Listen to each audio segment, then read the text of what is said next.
2014 Fusion Realtors Open C-Squad qualifying underway. Mike Flanagan, John Brockland here with you in the booth. Halfway through game number 1. Looking at lanes 5 and 6 and lanes 13 and 14. Lanes 5 and 6. Brian Burkhart, Brett Cooper, Jason Duran. Lanes 13 and 14. Eric Fritton, Chad Kloss, Josh Heverill, Scott Stoltz. And on 11 and 12, Mike, if I'm not mistaken, we have Booger Kroll, who won the Roto Grip Challenge last week, or week before out in Las Vegas. Huh? Yeah, the Boogeyman. We matured his nickname from Booger to the Boogeyman. That's probably better. Well, we think it is, but his fans are in an upheaval about it. He's done with high school now, right? It ought to be a little bit. Yeah, he's the Boogeyman, as Tim Mack would say. Okay. Yeah. What a hoot that broadcast was at the TAT this year with Tim Mack. Tim did a great job with the bowlers area reporting, sideline reporting.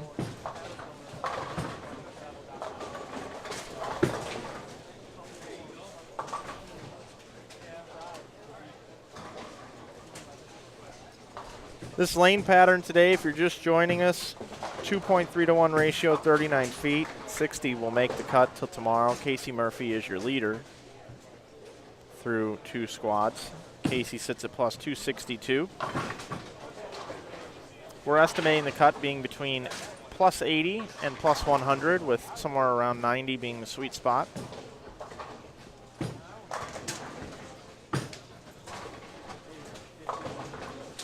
Joe Engelkiss and his staff have done a fantastic job with this event and all the other Greater Iowa bowling tournaments that they put on, about a dozen a year. 2 majors, this Fusion here, and 1 earlier in the fall. How many events do they have all year long? It's about a dozen.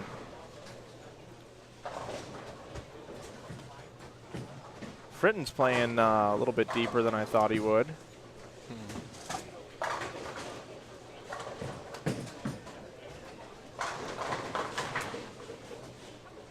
Getting a look at some lefties here right out of the gate.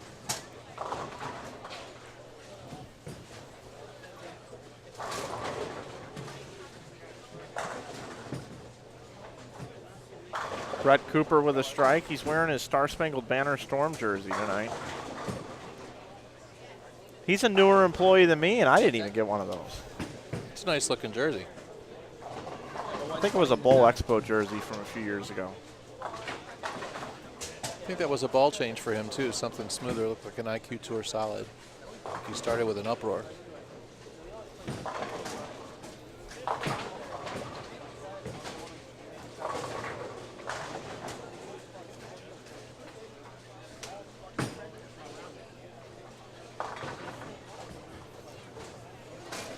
And in about an hour and a half, if you're just joining us, we will be speaking with Jason Belmonte, who has made another show.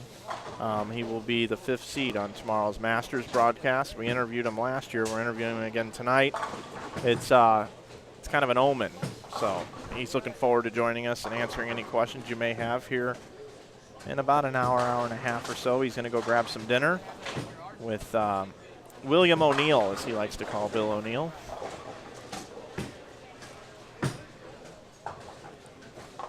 Matt Roberts is just full of great questions tonight. He wants to know if we've ever gotten a lefty like in match play.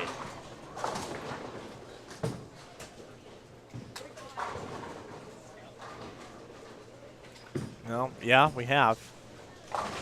You can go to our YouTube channel, Inside Bowling. Go to youtube.com/Inside Bowling, and you'll watch Matt McNeil win the 11thframe.com Open. You can also go watch the archive broadcast of the 2011 InsideBowling.com Open, where Jake Peters defeated George Gohagen, George being a left-hander. And you can also go and watch the 2013 Holiday Doubles, in which Anthony Pepe and George Gohagen made a run at winning the tournament in match play. So lots of lefty success.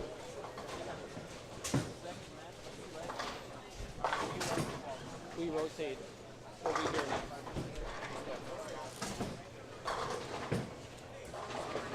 Brian's going to start out with a game in the 180s. He's probably going to sand a plastic ball and move right. He talked about that in the car on the way up here. He sure did.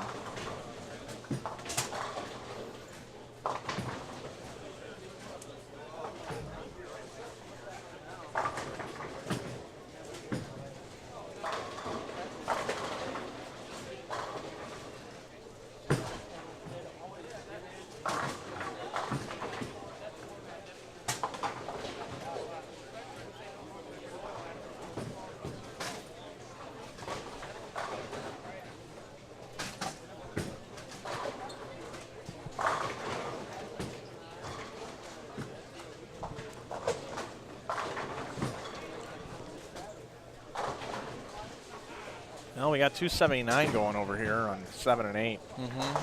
Another 279 going on over here at 11 and 12. Scores aplenty.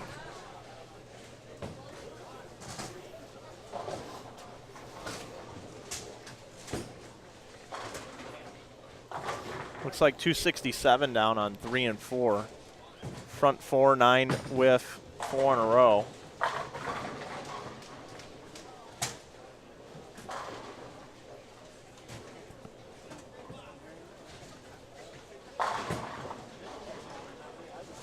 Jason Duran, lane number 5.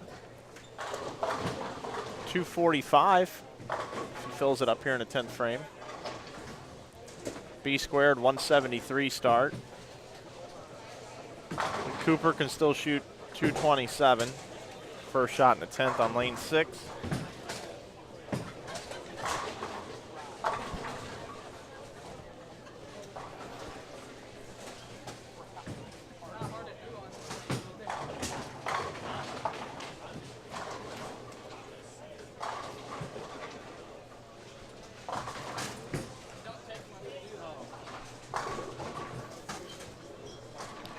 LU Kingpin in the chat wants to know if you think having an online Calcutta would be a good idea during your webcasts. It would be a good idea, but if it's a USBC sanctioned event, they frown on it. And if there's a Team USA member involved in the tournament, it could ruin their eligibility. So all that cool, fun stuff that most people don't think about when I've thrown ideas like that out there,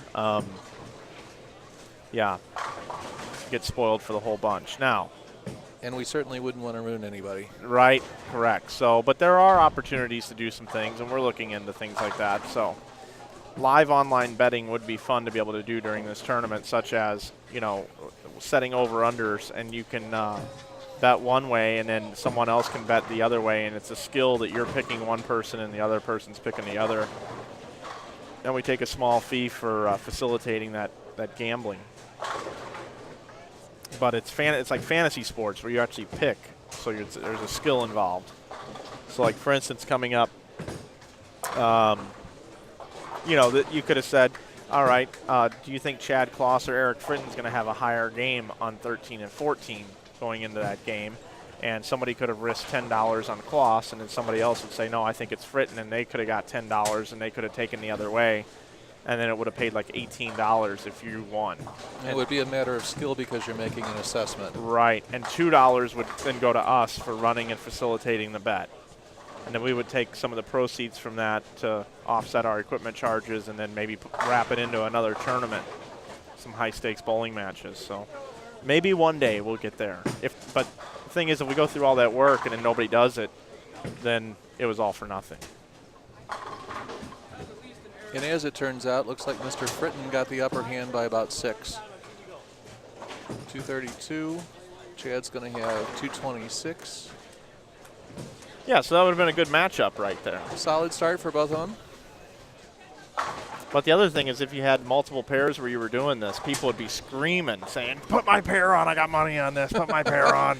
They already do.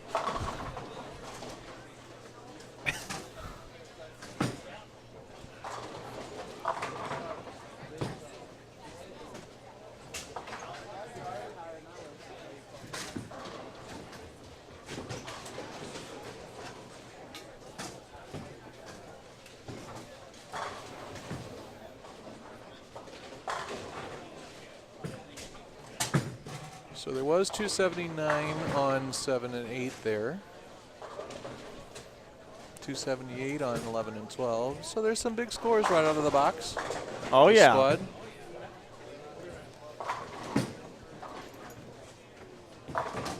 I got a bowler over here just shaking all the equipment with bags and moving everything around.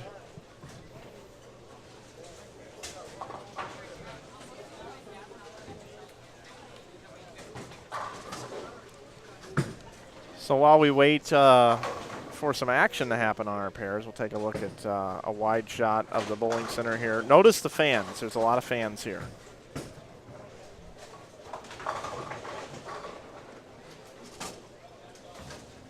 Literally the fans attached to the ceiling. See them all? They're all spinning. Spinning with excitement. Yep, they are spinning with excitement. There are a decent number of human spectators here as well, actually.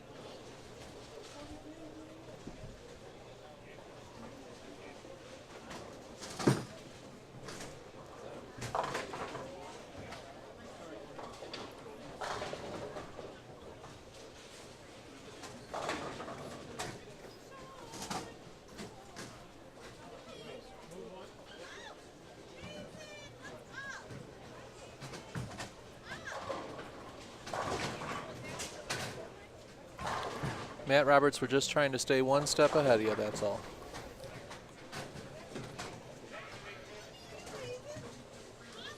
So who do we have coming to our feature pairs next, Mike? Everybody moves one pair to the right for starters tonight. It's an interesting skipping procedure. You move one pair to the right, and then you skip 2, then skip 1, then skip 2, then skip 1, and then skip 2.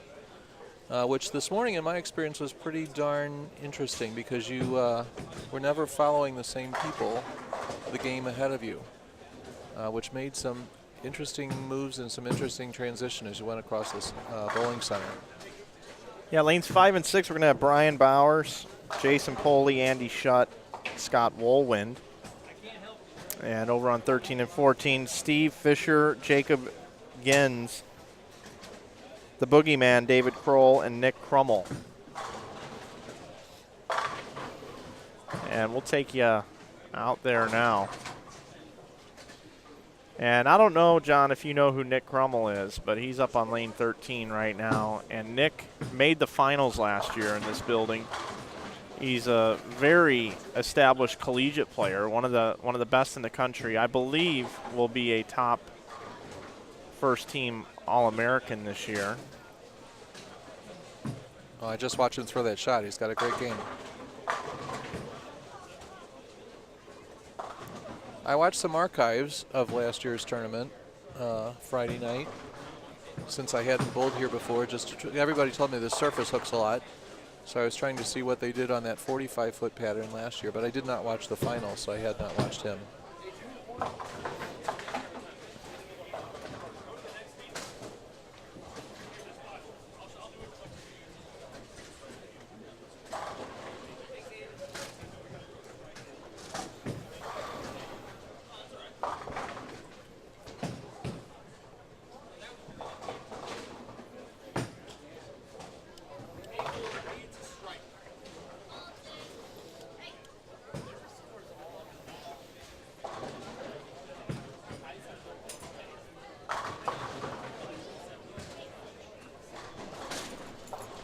Did you see what the Boogeyman had the first game?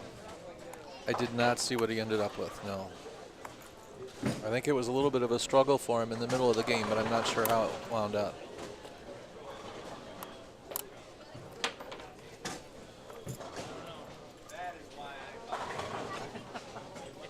I don't get those very often like that.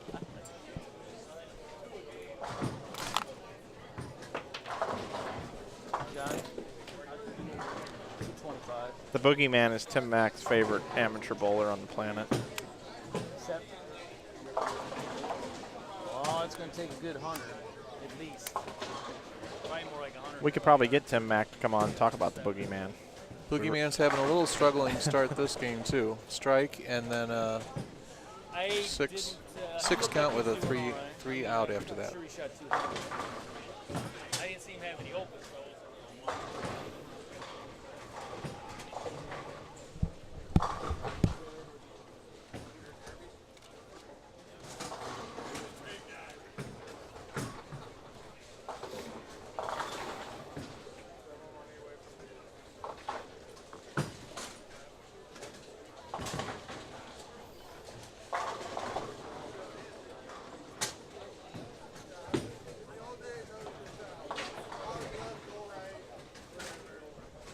Bring in 2 screens at once. I'm going to go out and see what's going on All righty. around the building.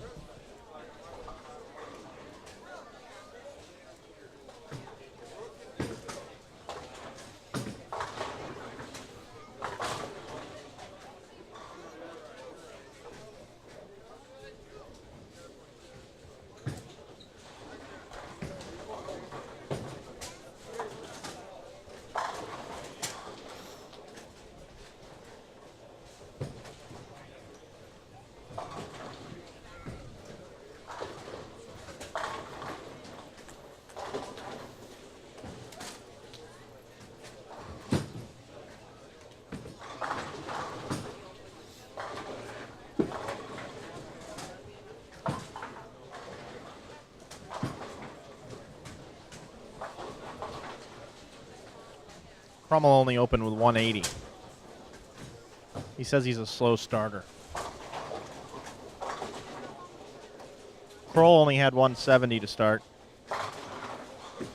I knew that he had struggled a little.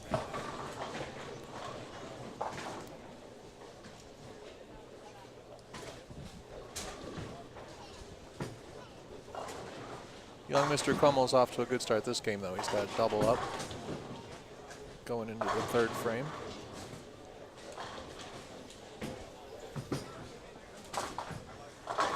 Nice shot there, too. Front 3.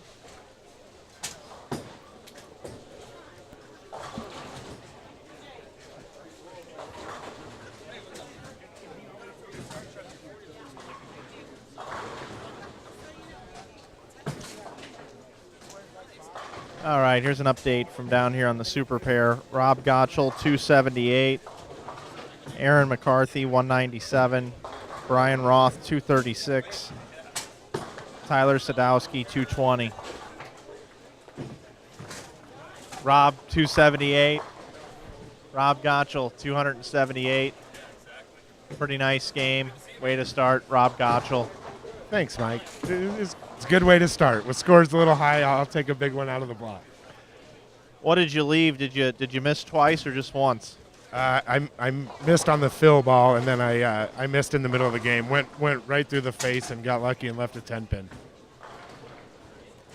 And what are we using tonight, Rob? This is so weird. I'm using a Track 505C squared. It's a beautiful mind with all these numbers down here, John. That's high technology there. Yeah, I'm watching him this game. Spare strike. It's like an equation on every ball. Yeah, it is.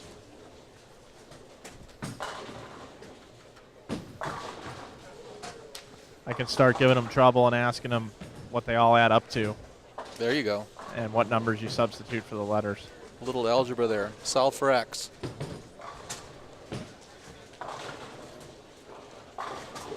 Oh, I just jinxed him down here. He just went right through the face. Uh-oh. Black cloud. Let's see how Vince Biondo's bowling.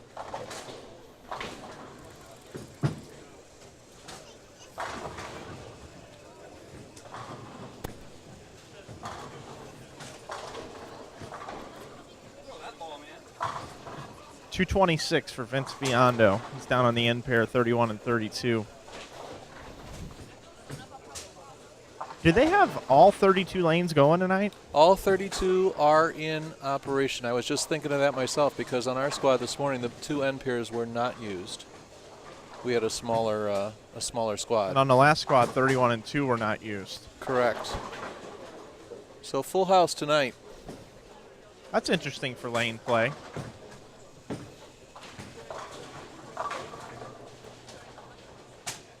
Yeah, it'd be interesting to look at the scores that come off of those pairs and see if they're significantly different than the others. Getting less use than the rest of the house. I presume they stripped and reran everything, bolt on or not. Mm-hmm.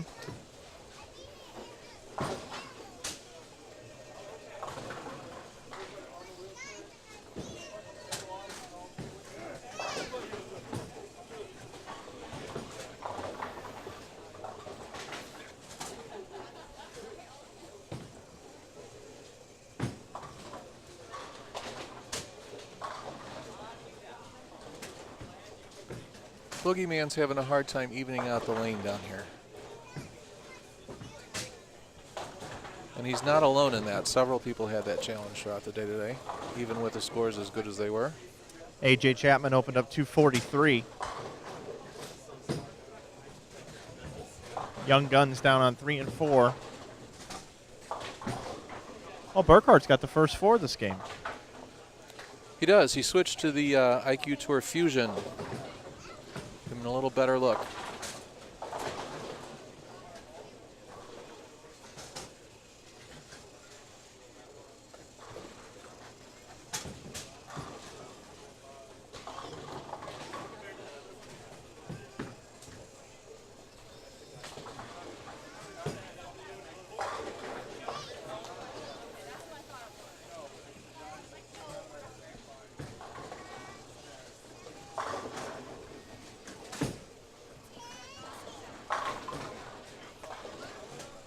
Front 5 for Mr. Burkhart.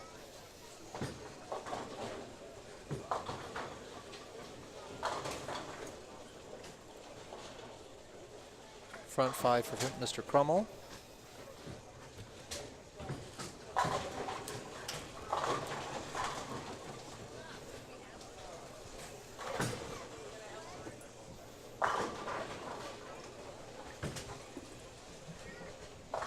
Chad Kloss just stoned a 9-pin on the front 4.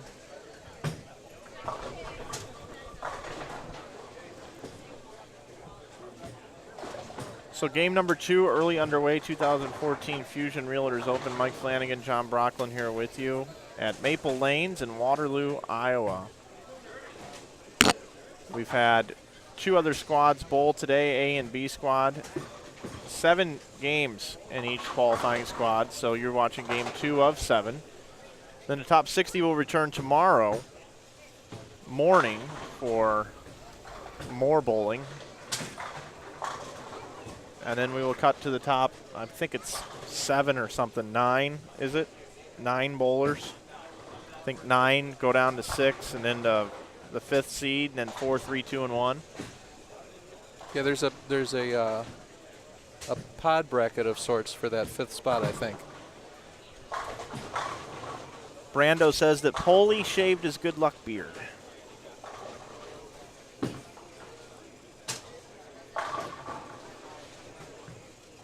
Poley bowled something. He bowled the Tournament of Champions, I think, and made match play. I think that's what it was.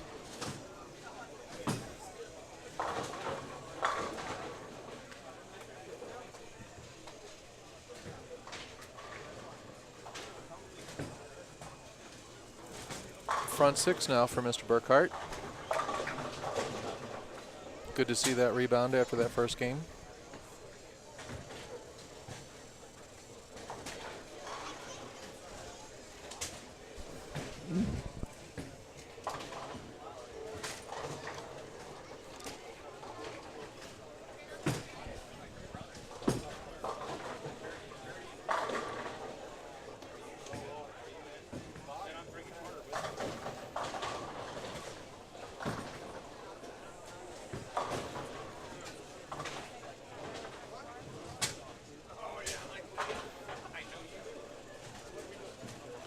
Brian Burkhart is throwing an IQ Tour Fusion, Chris.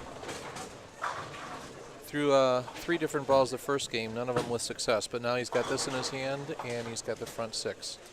Yeah, and this pair is actually bowling really good. I got a camera kind of moved over a wide angle. You see Brett Cooper. Cooper opened with a triple, 8 spare, 9 spare, looking to get it back going here on lane 7. And that's 10 back for Coop.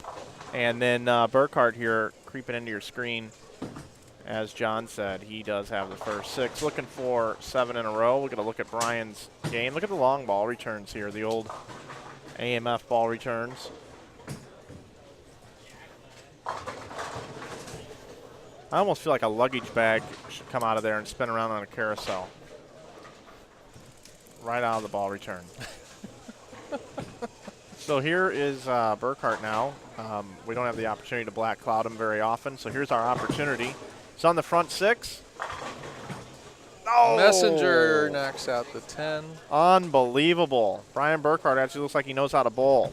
We'll be back shortly with more from Burkhart. And now here's Nick Crummell. Yep, there you go, Nick.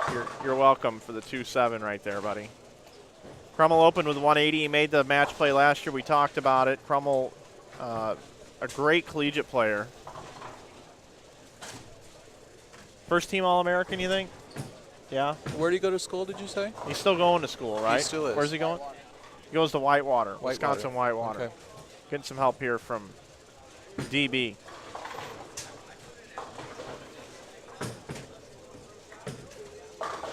Dr. Drew. Oh. Yeah, did you see the 2-pin go off the back wall and come forward, take out the 7? Made the spare out of the pit. It's clean living.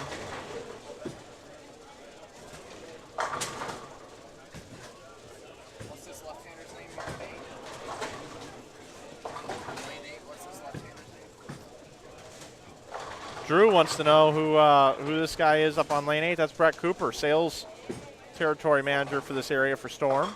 One of my cohorts, one of my partners in crime. Looking for the double there. Brian Bowers there on lane 6.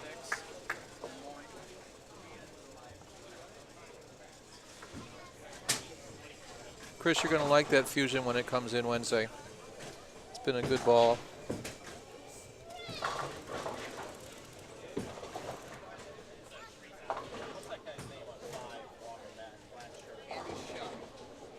Bob's business.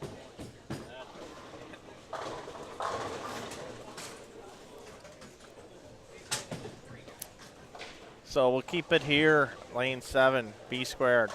Looking for front 8.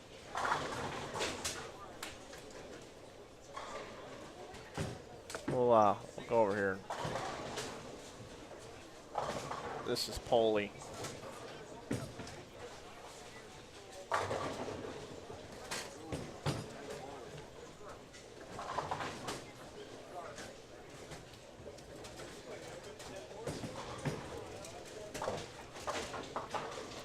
Burkhart, front 8. Oh, that was a little wide. 2, 4, 8, 10. So look at Scott Woolwind. I competed with him in junior leagues, believe it or not, John, junior tournaments. Lane 5. I was reading the chat there for a minute. Scott, good friends with Jason Guest. Surprised I didn't see his name on this list. Bowling this weekend.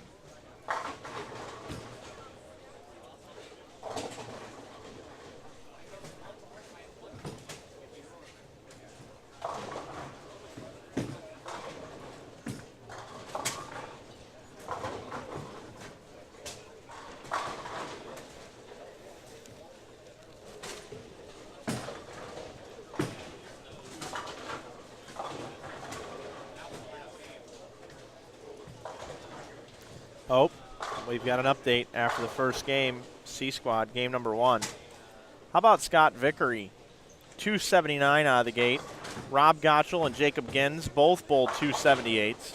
Chad Nelson, 250. Jason Poley, 248. Michael Murtha, 245. Jason Duran, 245. Mitch Hugh, 244. Brian Bowers, 244. And A.J. Chapman round out your top 10, plus 43. It's a very similar start to the last squad. 20th position, Vince Biondo at plus 26. So actually scores higher this block. Even higher. Unbelievable. Clay Reese from Utah. Yeah, Clay Reese from Utah is in 14th place. Finished second Chucky Grote. His travel partner is minus 18 after the first game. Mike Sagers is watching back home. There's your Utah update.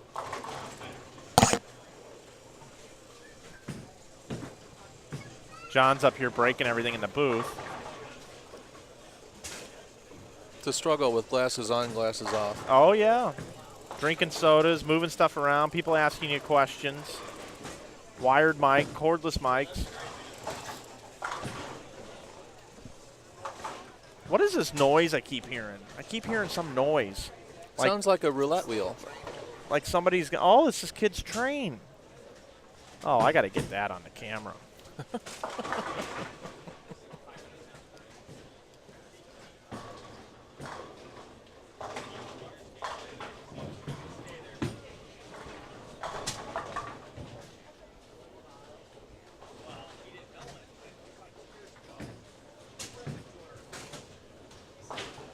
Make sure you ask Mom's permission first, Mike.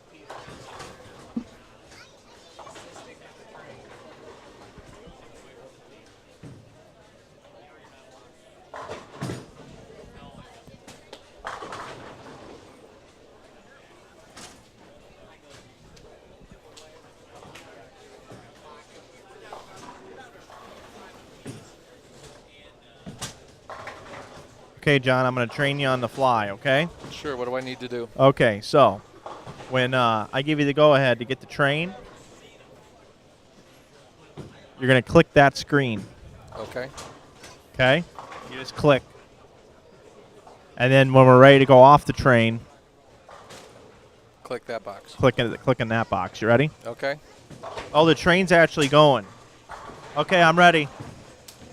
We got it. There's the train. That's what we heard up in the booth. Thomas the train is going around perfectly right now. We need to put a bowling ball in the middle of that. Is that a little whirlwind? Oh, no. You know you're getting old when you bowled youth tournaments against a guy, and now I'm live streaming his kid playing with a train. All right, you can go back to competition, John. All right, we're back to bowling. See, isn't that great? That's That's awesome. how you do it right there, buddy. All with a click of a finger.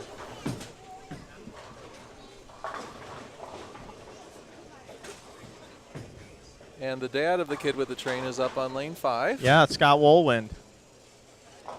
Scotty Woolwind. with an asylum.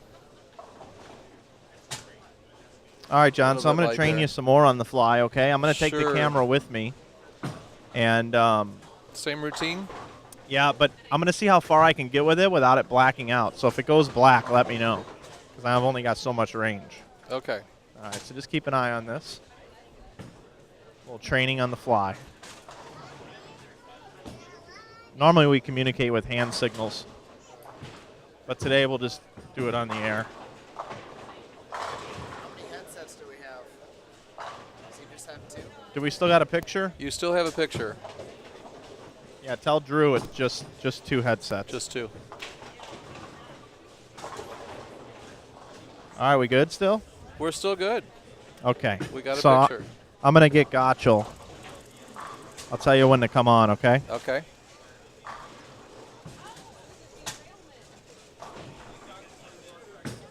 Gotchall has 9 spare strike, 9 spare, 4 in a row, 6-3. And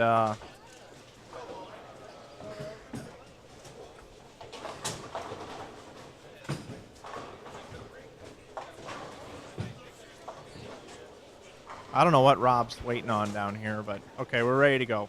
You can bring it on. Okay, we're on. So all the way down here on lane 28 with the wireless. Oh, it went black. Did it really? It did. Is it back? No. All right. We went back to bowling. Huh, crazy. Nick Crummell with 255 there.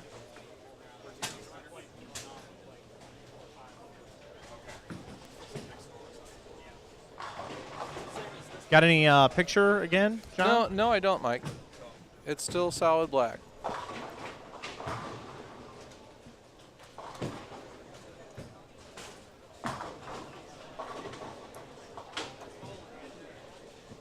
So in front of us, Mr. Burkhardt finished with 244. Mr. Crummell finished with 255. Everybody, lots of other folks are struggling a little bit here. People are mesmerized by this camera down here.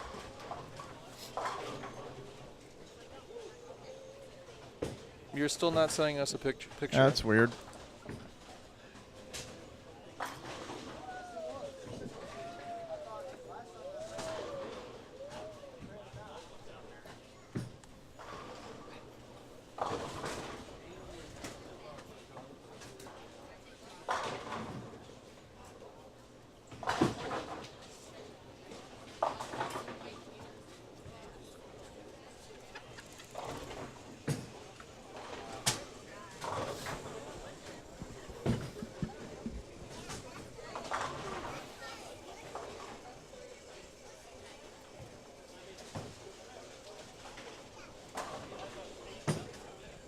Okay.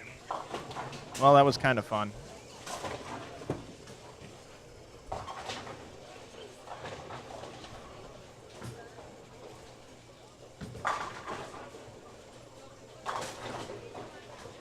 Cooper 224. Duran 249. He had 240 the first game too, didn't he, Mr. Duran? I believe. Yep, 245.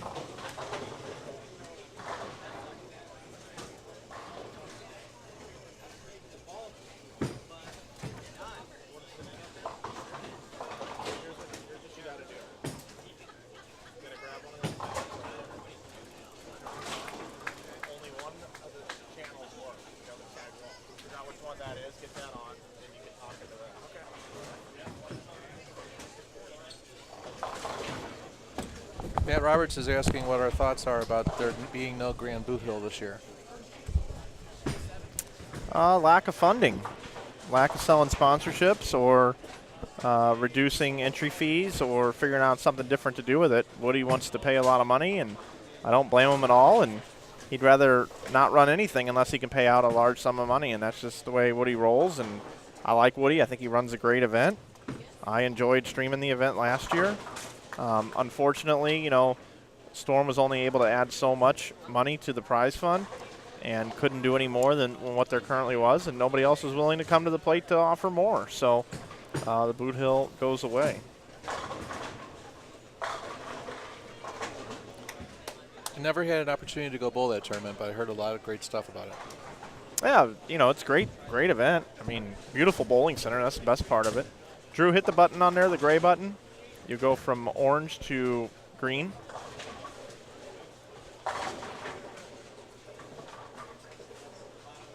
Okay, joining us now, Drew Balta. What's up, man?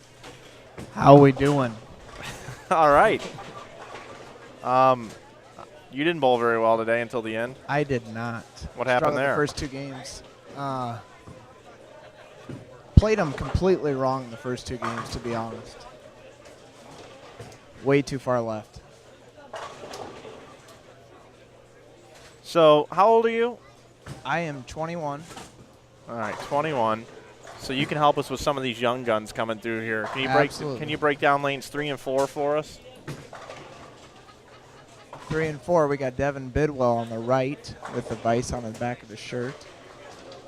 So they're going to be coming down through our area. AJ Chapman, right? Absolutely. Not sure who's on the left lane there in the Brunswick shirt. The two-handed lefty? Yeah, His name's on the back, but I couldn't read it. couldn't either.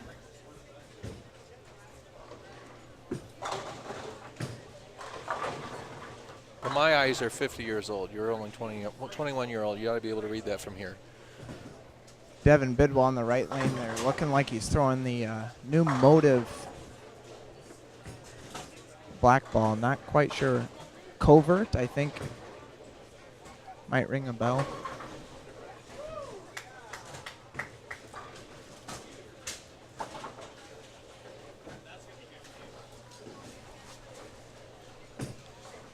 Andy Shutt here on your picture in lane 6.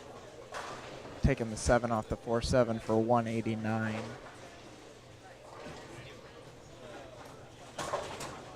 So, Drew, you still going to school? I am senior at William Penn. Who's on your team? We have me and Cameron Foster, who bowled B squad. He'll make the cut, 140 over. So, and Jack Kahn, who crossed with me, is going to miss by about 20, I think. And we got a guy from Scotland on our team who's not here today. He's also a senior, Cameron and myself. Does he wear a kilt when he bowls? He does not. We Okay. have, however, talked about wearing kilts to nationals this year for the banquet. I knew there was probably something going on with that. Cameron Foster crossed with Lemish and those guys. He did. He did. Cameron bowled the IB Open. Yes. Cameron's a really good player. Top 10 collegiate player in the nation for sure. I was noticing him a little bit today. Throws the ball really nice. Did you bowl the IB Open, Drew? I did. It's like a big haze. I don't remember. Yeah. Missed by a little bit the second try around. You cashed, though, right? Yeah. Yes, sir. Are you coming back this year? Oh, yeah. You going to win the tournament this year? Probably not. Mike, I heard you say earlier today that you have Cagle coming into St. Louis to take care of the lanes. Yep. Have you given them free rein, or are you giving them directions of what you're looking for? Specific direction. I thought I knew the answer to that before I asked, but I thought I'd ask. What are we looking for, Mike, for the pattern for that? Stay right. Don't loft the left gutter and have an advantage doing it. You sound like all the collegiate directors we have right now. Every pattern we bowl on each weekend seems like they want us to play further and further right. It's good for you.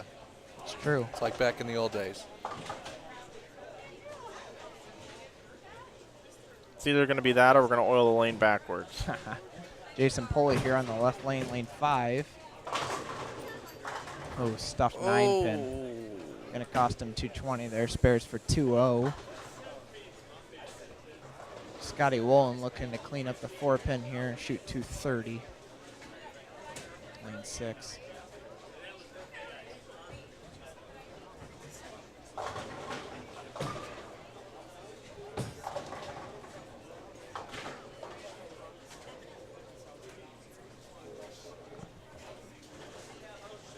Brett Cooper and Brian Burkhart getting more airtime here. If you start on 5 and 6, boy, you get a lot of coverage out of the gate.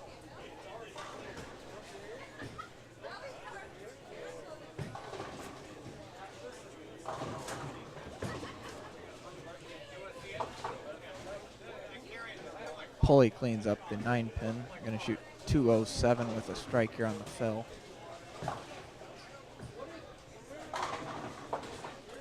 Looking across, the scoring pace doesn't look as big as it was for B squad. Have you seen different, Mike? The scoring pace being less? Yeah.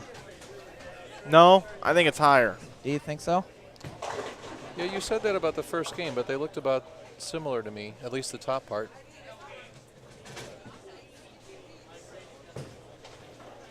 I don't know. 20th place being plus 26. That's a 226 average after one game. Thought it was like 14 the last squad. I'm not sure what this is about, but Storm Louie is saying Flanagan send cash. First comment from Storm Louie. Flanagan send cash. What? Louie, love you, buddy.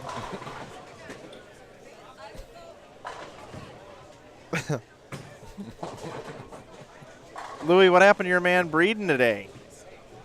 Breeden did not live up to the expectations of Louie we met.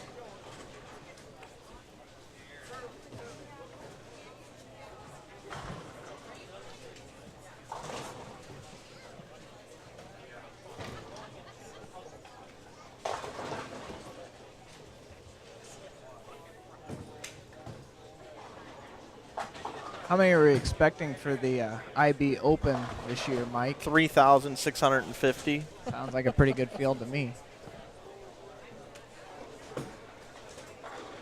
paying 1 and 2 out of that field, right? Yep.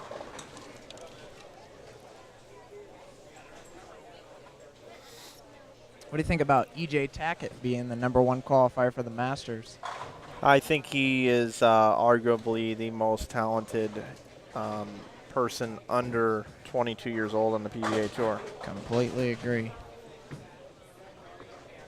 Pretty good face for motive right now with him and Jake Peters.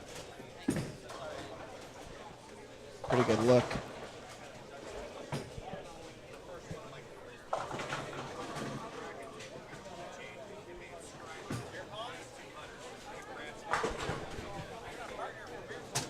So continuing coverage here. Lanes 13 and 14 is what we're spying on right now.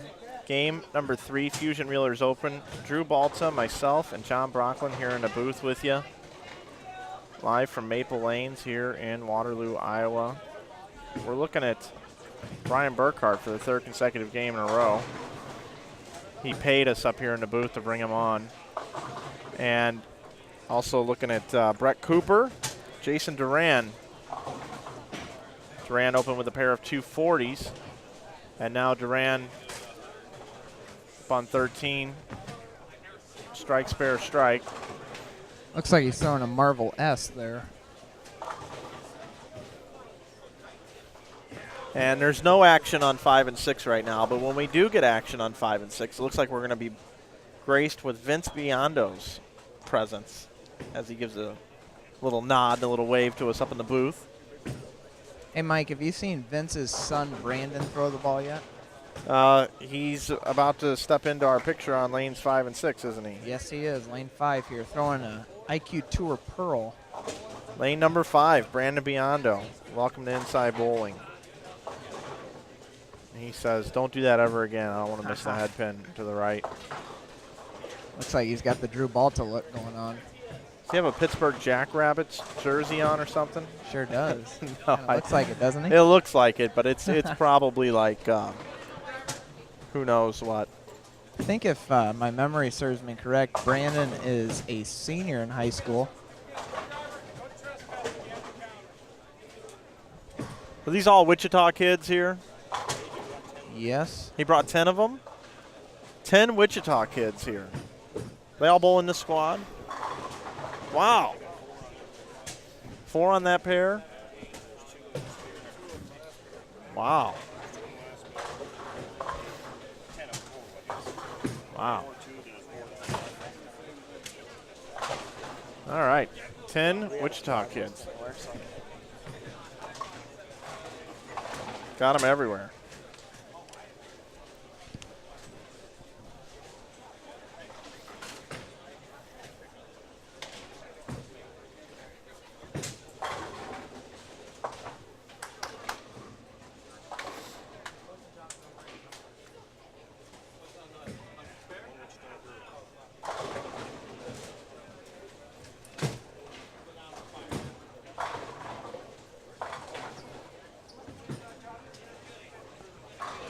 Showing you here on 5 and 6, we have Brandon Biondo, Vince Biondo, Dave Margette, and Dan Perry.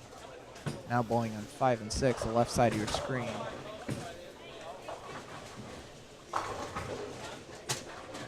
We bowled nationals in the same singles and doubles squad as Vince Biondo, and he made a legitimate run at the singles title this year. He certainly did.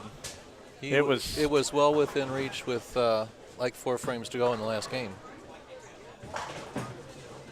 I believe there was a 4-9 somewhere in there, if memory serves me right. Looks like Vince is throwing a virtual gravity nano pearl, covering the 10 pin now on lane 6.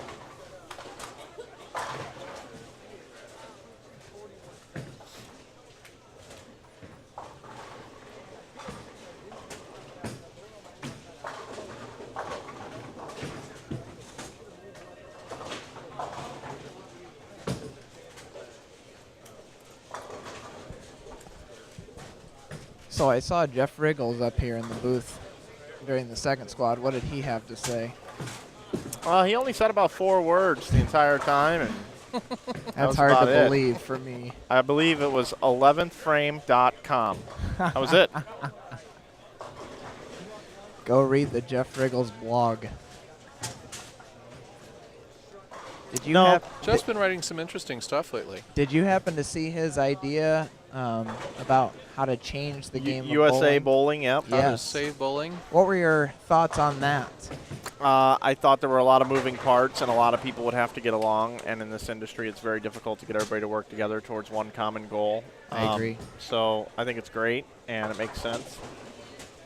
I like the idea of combining the three moving parts to our industry and working together. I think that's the only way we're going to advance into the next level where we want to get. But I thought there were a lot of good ideas in that article. If you haven't checked it out yet, Jeff Riggles' blog, 11thframe.com, posted on Wednesday or so this week, I think.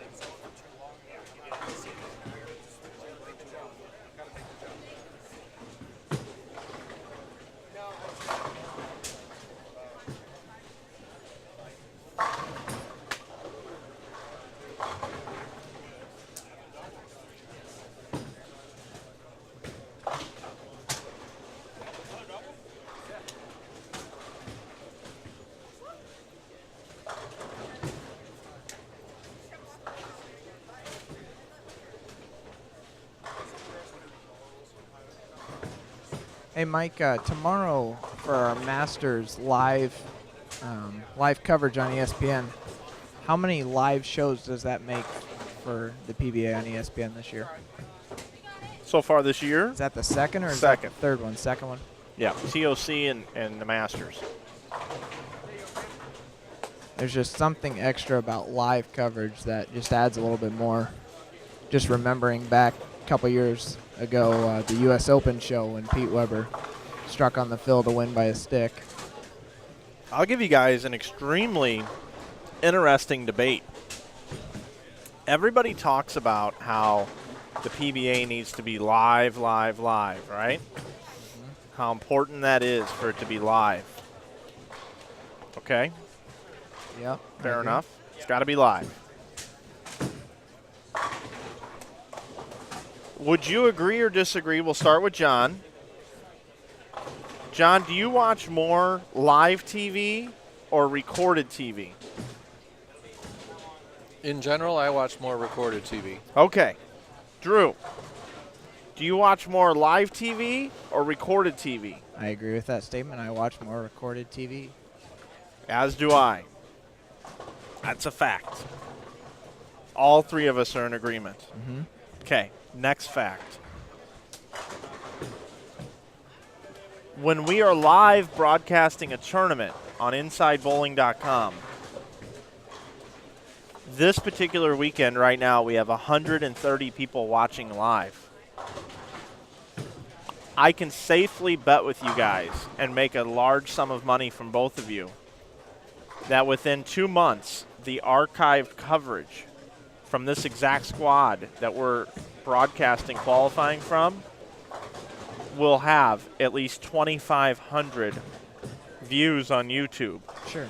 Well, automatic two reasons for that is that people bowling right now will go back and watch it, Absolutely. number one. And number two, even if they already know what happened and didn't listen in, people will want to hear what you had to say.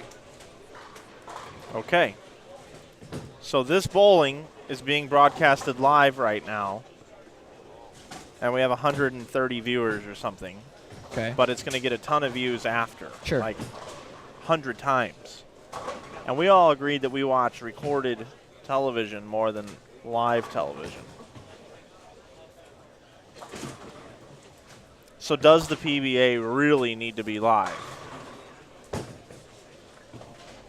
Well, I will say, for my part, most of the recorded television I watch is not sports. Fair enough. And if, say, typical weekend for me, I watch golf on the weekend. If I already know what happened, unless it's a player that I really, really enjoy following, I'm not going to watch the 3-hour thing if I know who won. And I watch golf every weekend. So sports is a little bit different than catching up on, whatever else I might tape, The Voice or an episode of this, that, or the other thing. It's a little bit different. I guess for me, my point to this would be when Pete Weber strikes on that fill ball with all the emotion that comes along with that, would that have meant as much as it did if we all knew it was going to happen? Yeah, I don't know. And then here's my follow-up to this. The bowling community asked for live television and needed more of it, and people would watch bowlers bowl for more money. Mm-hmm. And a few years ago, they also said it needs to be on a Saturday and it needs to be back on free television. Right. So the PBA did all of those things, and ratings went up slightly. Slightly. Right. So I'm not sitting here saying that what you said is ridiculous. That's not what I'm saying. I just sometimes like to play devil's advocate and pretend like. Well, you can't argue with the facts, If the ratings are what they are. Now, how how that gets explained is another thing. But I'm not sure that how much recorded television versus live television everybody watches is. It's not always apples and apples. No, it's not. In the chat, they're saying the same thing. That if you're watching sports, it makes a difference.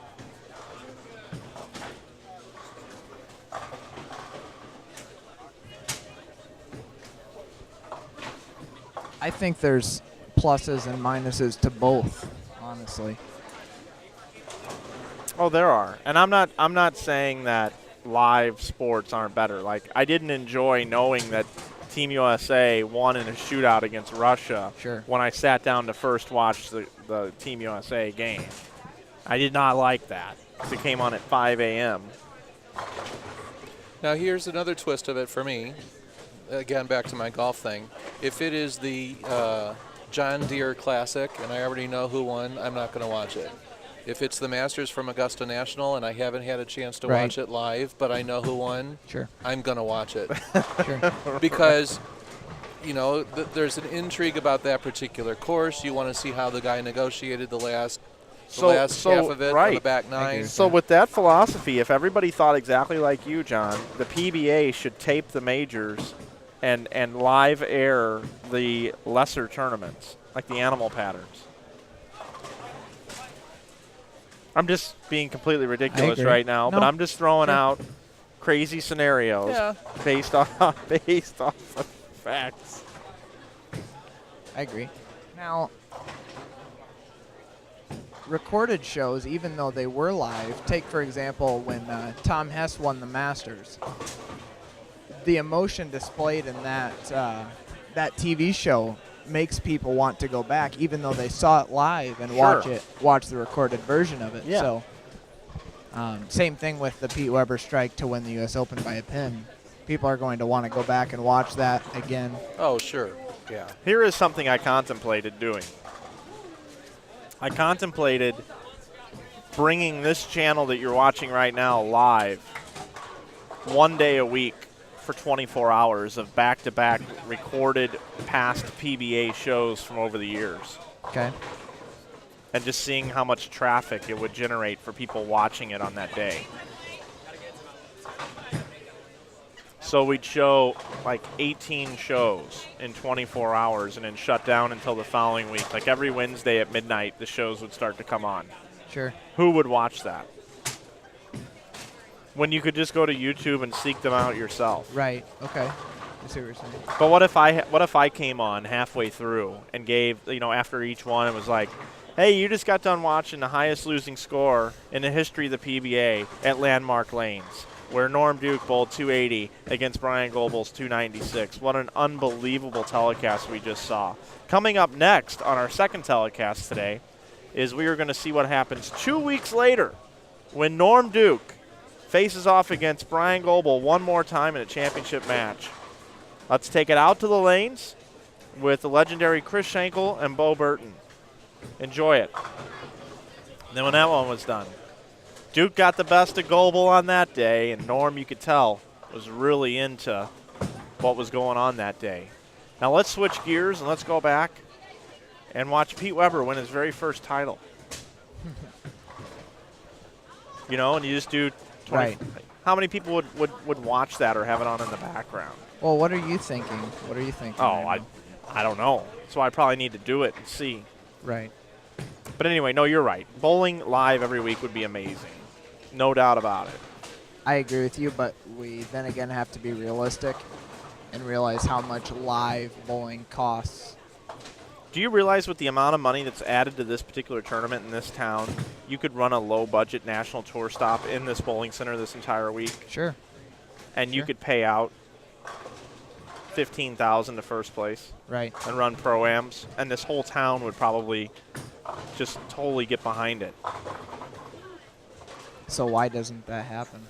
And it would just have to be streamed on Extra Frame. It couldn't be on you know, like ESPN or So anything. there poses the question, and I've seen a couple comments in the chat. What if the PBA were taken off ESPN and only shown on Extra Frame to save costs?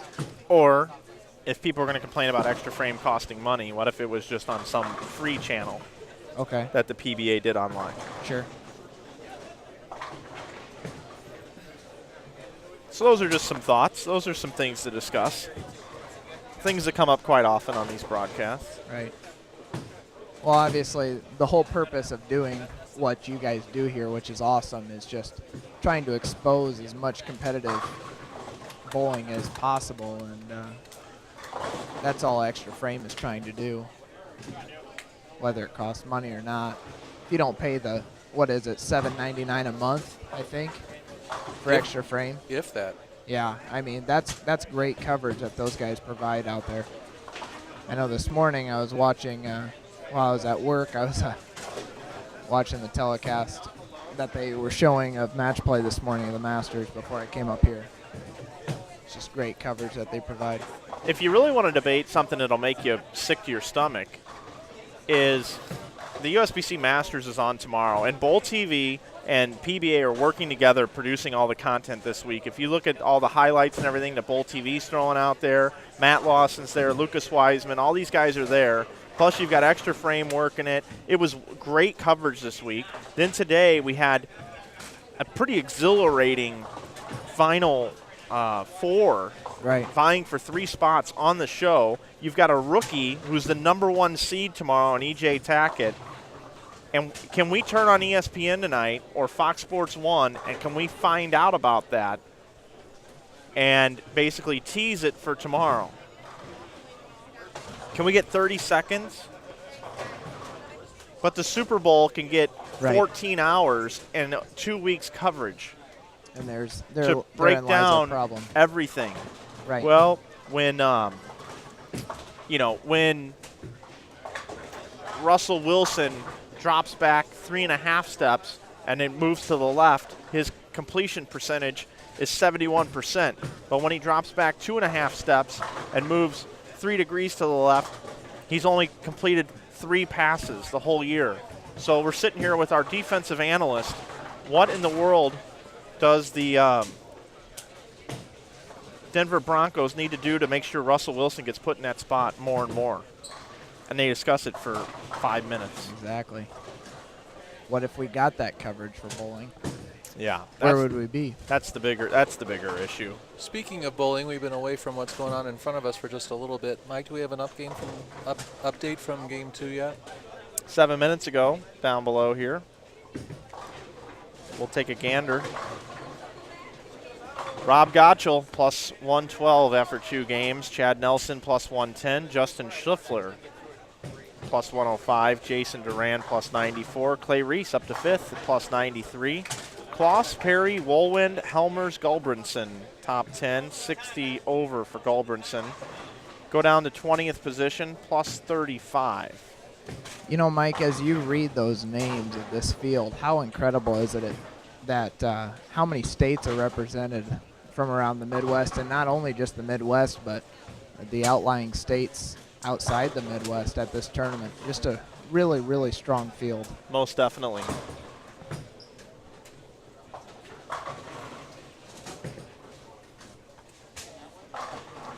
Mentioned Rob Gotchall on top there. He talking to some of my friends from Omaha. Rob Gotchall flew in from New Jersey just this morning, actually. Competed in the Masters this week, and from what I heard, went about 130, 140 over. Did not make the cut to the top 64, but did cash. And the airlines lost his equipment on the way here. Oh, really? He was drilling bowling balls earlier today. Perfect. He was shaking his head a little while ago down there on 1 and 2. I can't see the score from here. His last shot on lane 1 was a strike, I know I saw. Looks like I see front 4, spare, strike, spare, double going into the 10th here. So looking like 250 going into the 10th if he can punch. Well, I'm not sure what he was shaking his head about then. That doesn't sound too bad. Looks like he's throwing. Can't really tell from here. If he got the 10 out, that's a strike, and it was. So he's looking to shoot 250 and to go 770 for the first 3. Put him in great position after 3.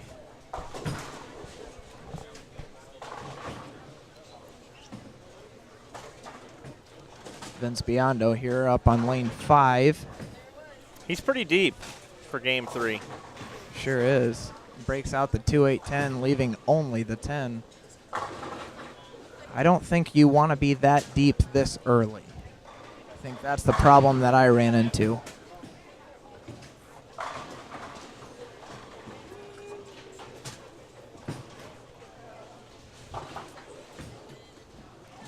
However, looking down at Gotchall, he looks like he's crossing about 16, 17 at the arrows, getting it out to about 7, 8. Just left the 10 pin there, going to shoot about 240. Looks like 245 I can tell from here. On 1 and 2, he'll come into our viewing area next game.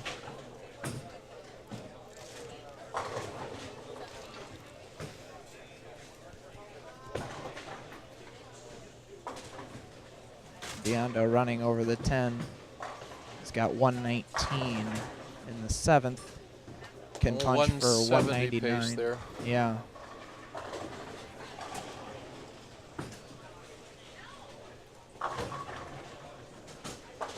There's a comment earlier in the chat about blower 710s. There were a bunch of them today. I know on our squad early this morning there were.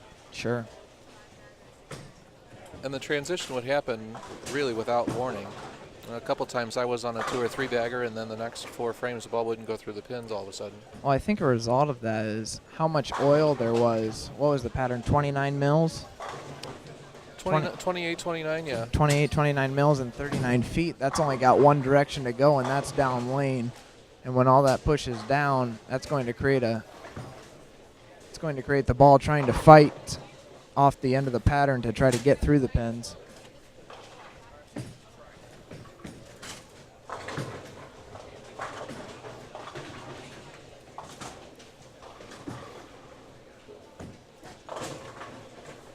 See a lot of guys struggling to get that motion to go through the pins right now. Game 3 here. They were very speed sensitive, I think, most of the day. Absolutely. Got to get the ball into a roll. See a guy here right in front of us, not in our camera shot, but AJ Chapman, really good since going to Wichita at getting the ball into a roll.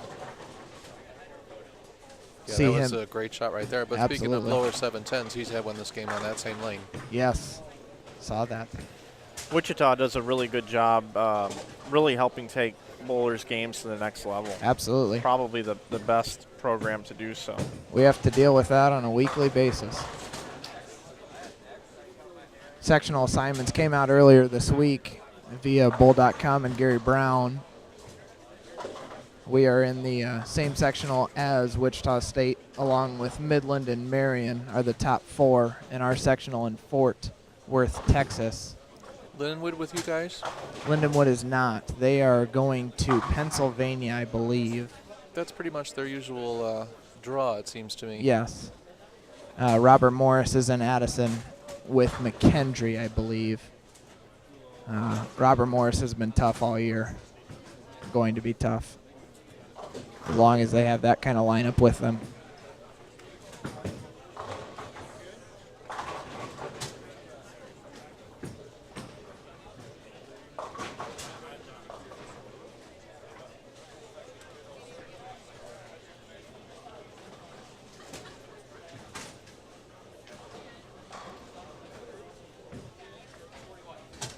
talking about Wichita turning guys into even better bowlers than they started out to be. That was part of what Matt McNeil, I think, was hoping for going there. It's hard to say that he needed to get better. But I saw some comment from him after his outing at the Masters this year that he was thinking that maybe it's time to realize that he needs to go back to the bowler he was instead of the bowler he thought he needed to be. And I messaged him to ask him what that was about, and he was thinking that he needed to turn himself into a little bit of a straighter player than he had been before, and just came to realize sometimes you got to go with what comes naturally because that's what you can repeat. Sure.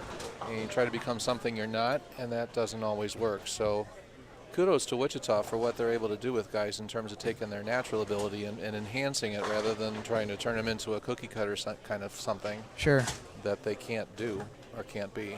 And I don't have the... which is always what good coaching is, huh? Right. I don't have the experience of seeing what the Wichita program is other than competing against them, but what I do know is that in our program, our coach preaches just to work towards the strengths and to try to fix the weaknesses, but not to try to completely change a game, because when you try to do that, you're just, it doesn't make a whole lot of sense.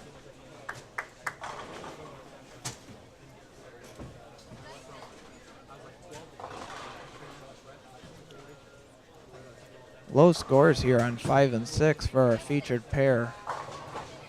Looks like Brandon Biondo, son of Vince Biondo, can strike here in the fill ball of the 10th for 214. Pretty good 214 with a split in the 5th there. And he's going to be high on the pair. Absolutely. Throwing a wrecker, it looks like. Leaves a 5-pin there on the fill. Enjoys that. I'm sure he'll get some grief from some of his friends here in the crowd.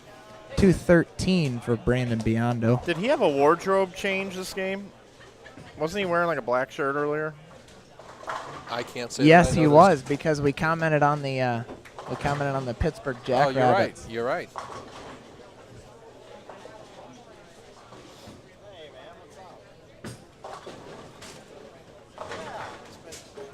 Dave Margette here up on lane 6.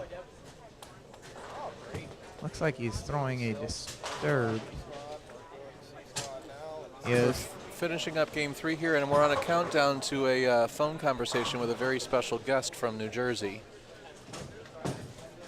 Mike Flanagan will be having that, bringing it your way in just a few.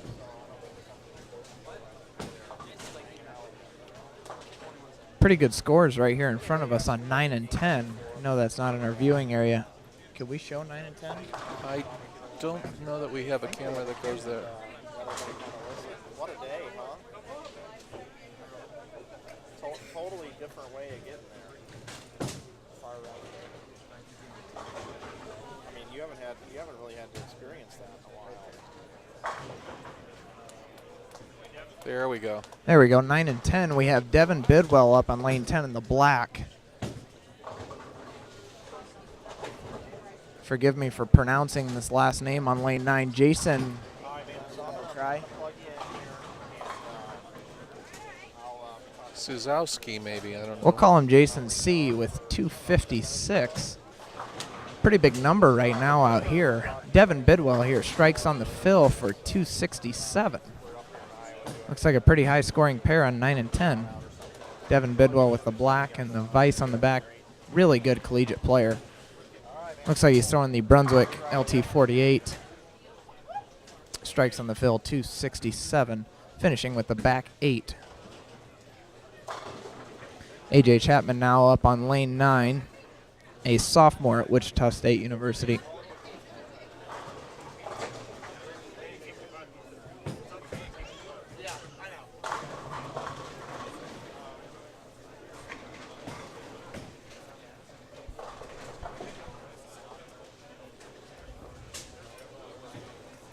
AJ crossing about 19 at the arrows, getting it out to about 10, half 10 there.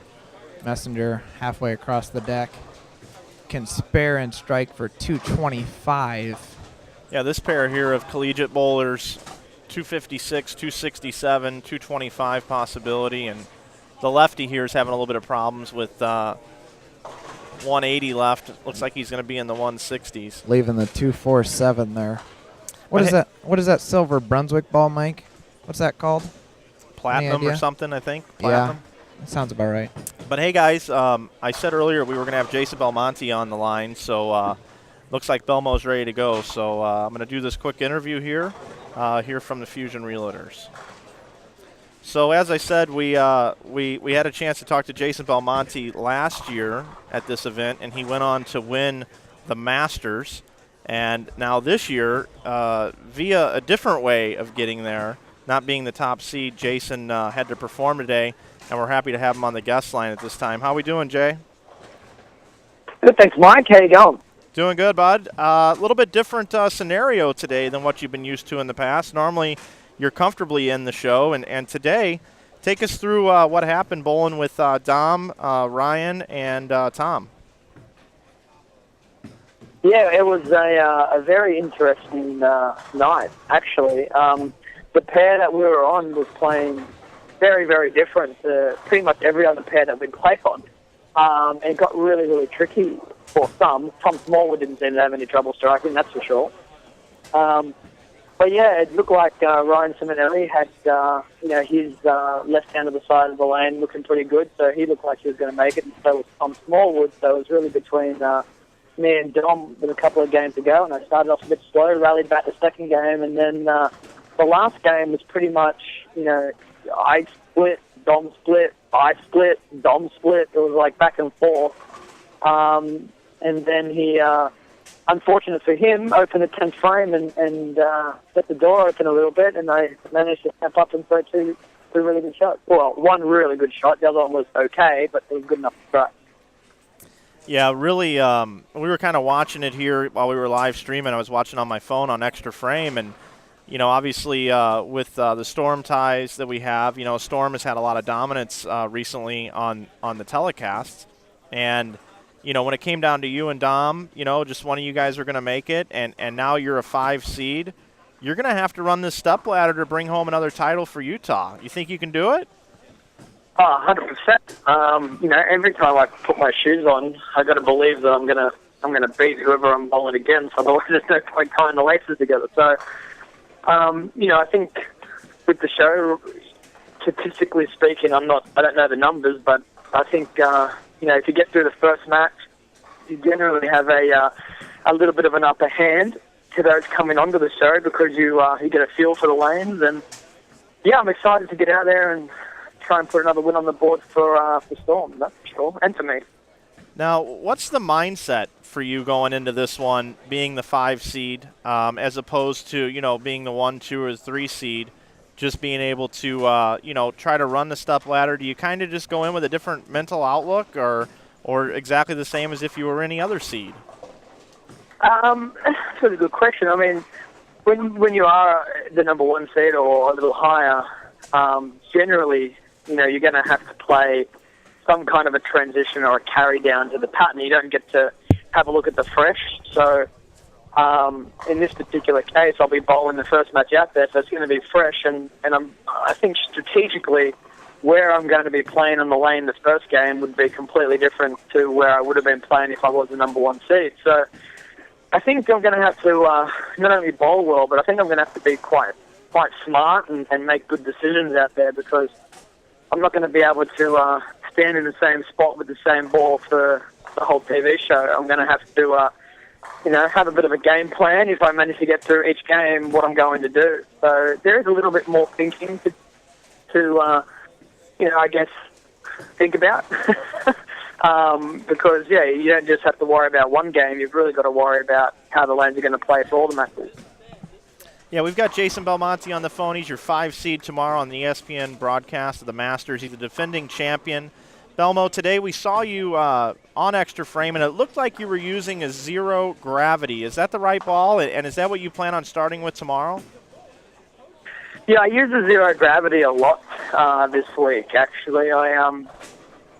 It's one of the most unique kind of asymmetrical balls that I've ever thrown. It doesn't go down the lane like an asymmetrical at all.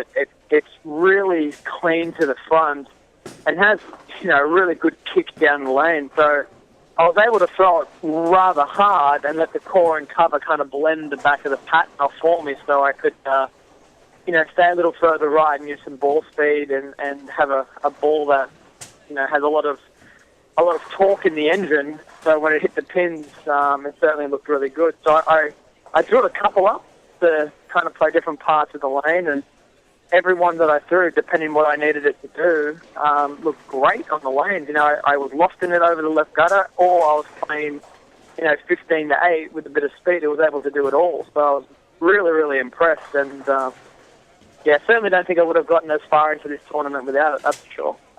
Yeah, it seems to me that when you get to a tournament, you throw a few balls during practice, you find one, you kind of hone in on it, or at least recently that's what you've been doing, and you kind of stick with that kind of the whole week. We saw it with the uproar at the TOC, and now the zero gravity this week. Could you tell people kind of the thought process behind that, or if that's something unique to just these two tournaments? Well, the TOC was certainly one that I used one type of ball for the majority of the tournament. I used the Roto Grip uproar for the majority of it, and of course it looked really good on the TV pair as well. But in actual fact, this tournament, I went through quite a lot of bowling balls because not just through qualification when you're changing pairs and you bowl in 5-game blocks, but when you bowl on a pair for 3 games with your opponent, you do see some considerable transitions, and you also get to bowl on a burn squad as well, so someone else has bowled on the pair as well in some of the matches. So I wasn't able to use zero gravity every single shot, for every single match. I went through a range of stuff from high roads to IQ Tour Pearls. I think I even threw a couple of wreckers down the lane as well. So I went through a few different options. But I would say the majority was certainly the zero gravity. So this week I saw a pretty funny video, to switch gears a little bit, that came out that Turbo put together. And they were your Turbo teammates were making fun of your Google Glass, and Bill O'Neill was talking about how he has to do everything for you when you come over to the States. And I just have to ask, are you staying with Billy this week again at the Masters?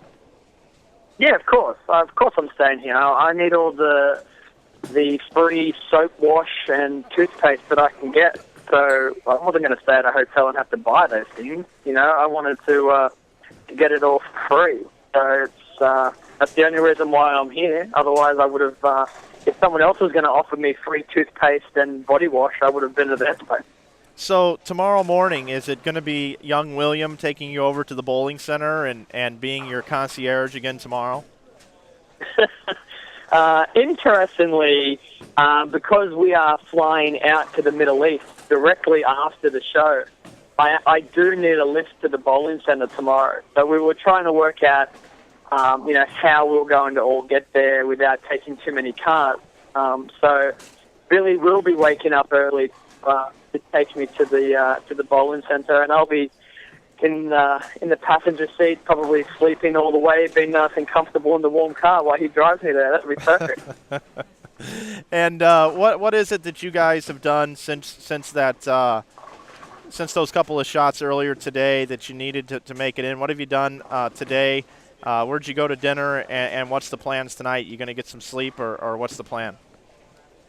Yeah, well, look, Billy's one of my best mates out here. So generally, when we're not on the lanes, I'm trying to hang out with him, and we either catch a few movies or whatever. And tonight we, had dinner at his place, and tonight we might go and watch.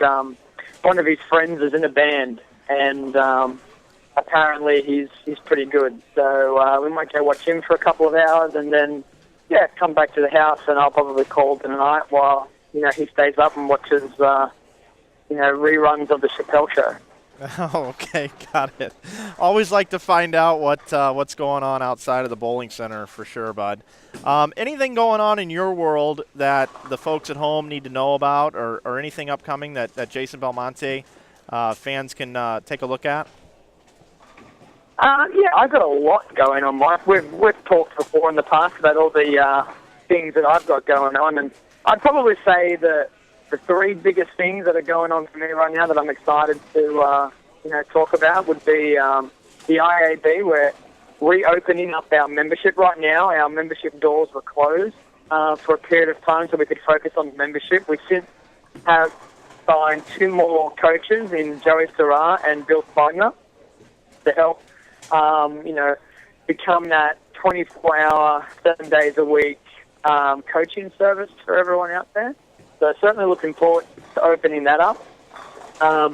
Doing a bunch of really cool videos. I've got a couple of ideas that are in the woodworks right now that when I get home I'll be developing, and they're going to be really, really funny, kind of cool, and hopefully they'll go somewhat viral, whether it be through the bowling industry or outside of the bowling industry. That'd be really cool. They're pretty funny. I mean, I say they're funny because I came up with them, so I should hope they're funny, but I'll let everyone else be the judge of that. And then the third thing is I'm quite involved in a video game that's getting developed. A very unique video game where it basically is all of the complexity of bowling rolled into a video game where, we can drill bowling balls, change your hand position to create more or less axis rotation and tilt.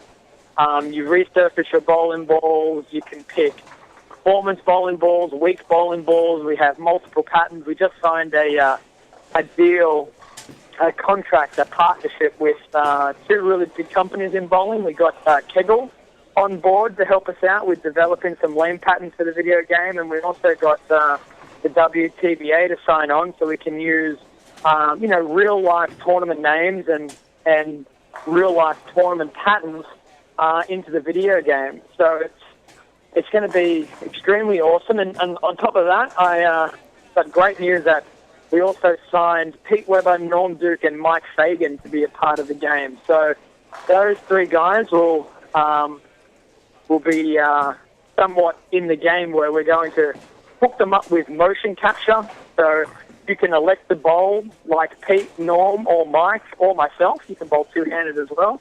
And drill up some bowling balls, bowl in some tournaments, and compete against your friends. And it's really full on. It's fantastic. It hasn't come out yet in terms of all of those additions, but that's happening as we speak. So those are probably the 3 main things that I'm doing, and trying to fit in some bowling in between and some family time.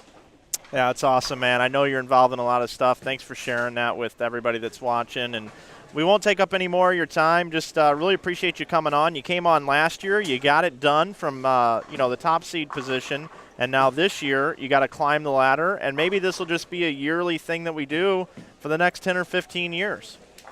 That sounds good to me. I am more than happy to talk to you. Even if I'm not on the show, Mike, you can give me a call, and I'm happy to join in your broadcast. And I think it's awesome what you and Storm are doing with this tournament. I mean, the more live streaming and TV we can get bowling on, the better it is for our sport. So good job to you guys for, getting it done.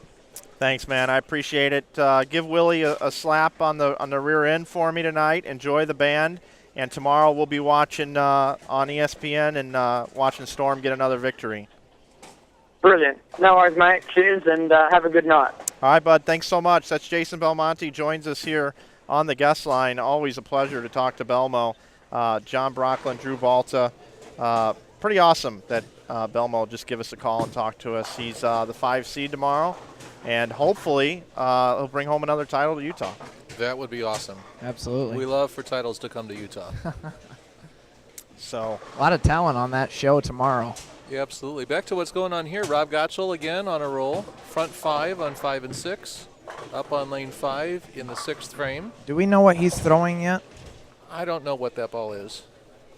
it was a 500 and something earlier. Oh, that's right. It's a track 500 and something XT. It had like a math equation for a name. Did he sign with Ebonite International? He's taking a position with them with a job, yes. Okay. Team USA, Rob Gotchall. And Rob's doing some coaching too, talking about coaching. Yeah, at Vanderbilt. Unfortunately, we have a breakdown right next to Rob on lane 4. Those folks on 3 and 4 are about 6 frames behind now. Could cause a problem for us later. Rob strikes again for the front 6. Heck of a player Rob is. Yeah, absolutely. That's an understatement. We have a 3-game update there yet, Mike? Standings after 3 games. Rob Gotchall shoots 757 out of the gate, which is lower than the last squad. We had That's a true. 7. 780 was Yeah. leading last time. But Chad Nelson, Clay Reese, Justin Schliffler, Jason Duran, Eric Gulbrandson, Jared Helmers, Rocky Gonzalez, Scott Woolwind, all bowled 700 or better. Wow. Eric Goldbranson's a Yeah, player, graduated that's from Wichita. definitely stronger than last squad. 20th right now, Brandon Biondo on this block, plus 48. Right in front of us here on 9 and 10. So that gives you a little bit of a look in here. Clay Reese sits third from Utah. Finished second at the last one, you said? Yes. Through the one we did not stream? Yes, he is on 1 and 2 right now, so he will be in our viewing area next game, or close thereof. Looks like Chuck from Utah, Clay's travel partner, has a big game going this game. Spare 8-bagger, it looks like, spare 7-bagger. Gonna shoot 250 here. Maybe 260 with a strike here. Is that Chuck wrote? And Yep. yes, left a 4-pin. Going to shoot 256. Never hurts.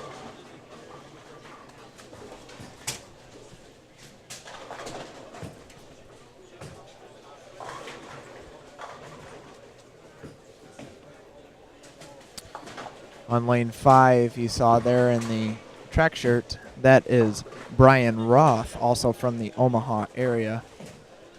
Lane 6 again here on the front 6, Rob Gotchall. That is the 505C, folks. Thank you to those in our chat for pointing that out. Carries again for the front 7. He came up and said something to me. I don't know what he said to me, though. I think he said I got him focused. That's what I think it was. Looks like he just gave you the nod of approval there. Or a new focus or something. I'm not sure what it Yeah. was. Was in the middle of the Belmo interview. Yeah, you know, Rob, I should be his publicist. Absolutely. On lane 6, stepping up right now in the blue shirt, one of the most talented females we have in our nation, Erin McCarthy. 23 years old, I believe. Check this game out. Throwing an IQ Tour Fusion on 3 in a row. Yeah, she throws it awfully good, doesn't she? And I gave her the verbal jinx. Leaves the 6-pin coming high.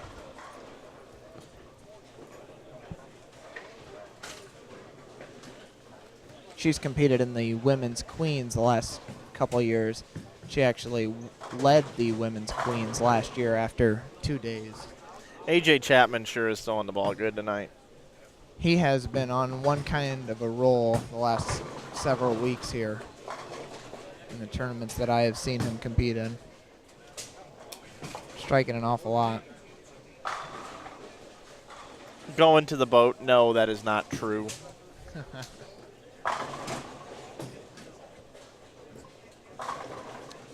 Heard Jason mention in the interview there the zero gravity. Mike, what can you tell the listeners about the zero gravity other than what Jason has mentioned for us? It's low differential.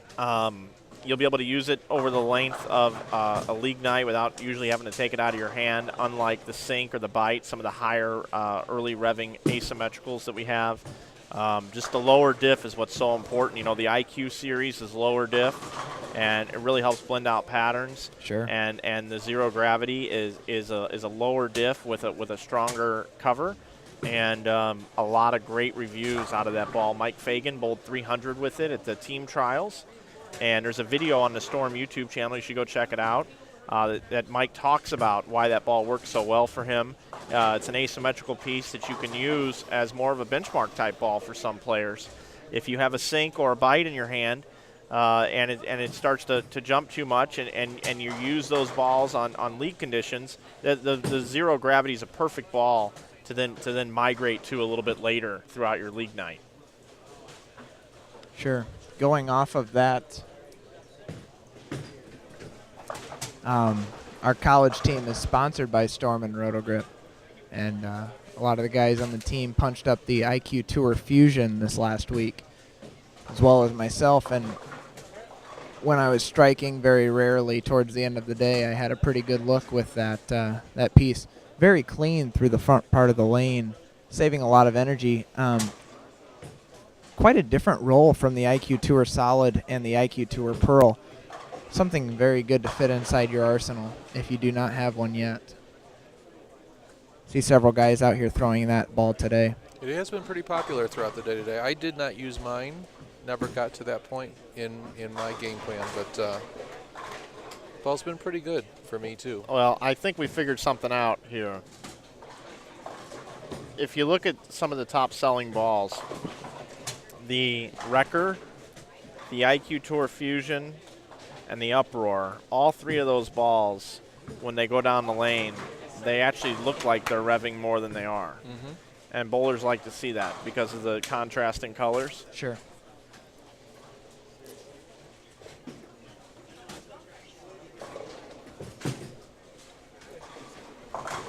We've already had people write in and say that that's going to be the ball of the year. So, but we're already on. It's funny, actually, at home office, when balls finally get launched, it's like old news to us because we've already been working on the next releases. Sure.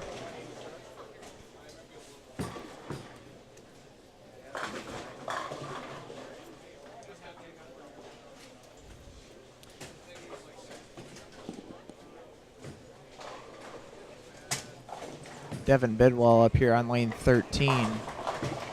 Shreds the rack for his third in a row, looking for another big game following his 260 last game. He's got doubled 9 spare strike, 7 spare 3-bagger. Heading at a 230 pace, 220 pace there. Can punch for 59. Some folks in the chat saying the deranged also looks that way, and it does. I don't know why that ball hasn't taken off quite as much, except for when it was released. Any of the summer releases do not sell as well as the fall releases. Sure. Tournament season, approaching. Great ball, though. I'll tell you the other ball that, we can't keep around and really is phenomenally well polished or box is the Hypercell. Absolutely. That was my starter toy today, and it worked great. For those folks at home who do have a deranged and find it going just a hair too long down the lane, we have found some success, at least on the collegiate patterns, putting a 2000 pad on that ball and just taking a bit of the shine off of it, getting it started just a pinch sooner, and it still rolls through the pins quite well. I don't know, have you tried putting surface on any deranged in your bag? I have not put surface on a deranged, but I was just going to piggyback on what you were saying and say that for me, that's exactly what the Asylum does now. Sure, sure. Fits right in between the disturbed and the deranged, just like you would want a hybrid of those two to do. Really, really great ball. I see a comment in our chat here. Is there any live scoring link? There is not, I don't believe. But no. we are updating scores right when they come to us after each game. We are in game 4 here. Might take a little bit longer to get scores here after game 4 because we do have a breakdown on 3 and 4, and they have not yet started game 4. I believe tournament director Joe Engelkiss might be looking into moving them, and as I say that, lane 4 looks it's cycling now to be fixed.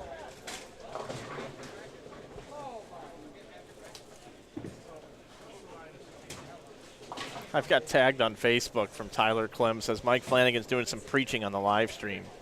Talking about his opinion on how the PBA could be more successful, how ESPN re-airs ridiculous stories and never airs 30 seconds of bowling highlights on SportsCenter. Thanks for listening, Tyler.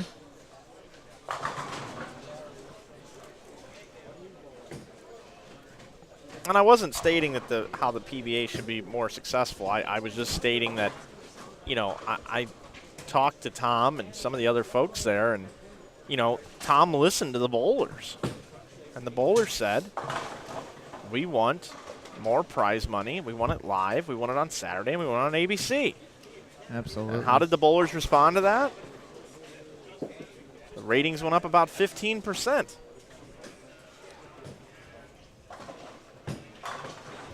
A.J. Chapman there on 13 and 14 with a 6-bagger. Looks like he is throwing a Storm Victory Road Pearl. And if I can tell from here, it looks like the pin is up about the bridge. CG about in the center of the palm. Mike, I remember you saying Brandon Biondo was 20th place of this squad. He now has a 5-bagger right in front of us, looking to punch the 10th for 244.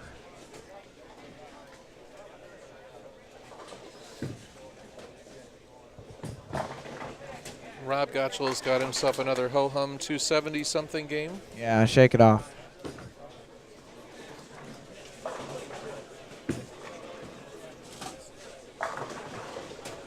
His bowling balls didn't even make it here yet. These are a couple of balls that he drilled in the pro shop.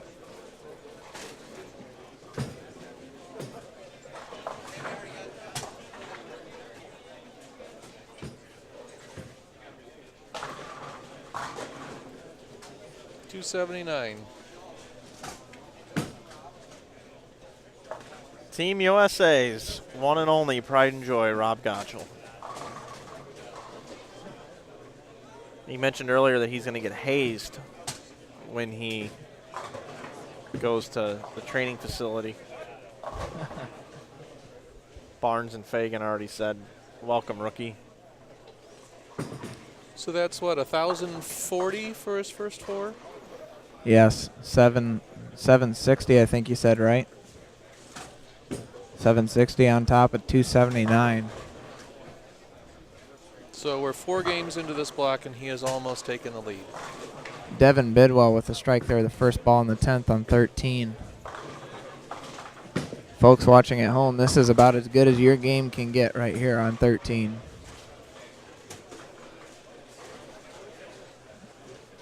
And that is a competing college member saying that. Devin's out of school, though, isn't he? He is not. Still competing for Wichita State. Is he really? He is. How old is he now?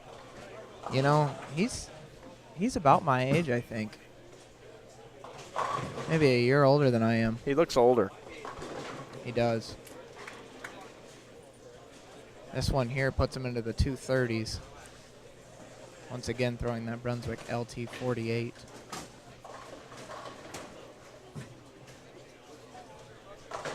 Shreds the rack.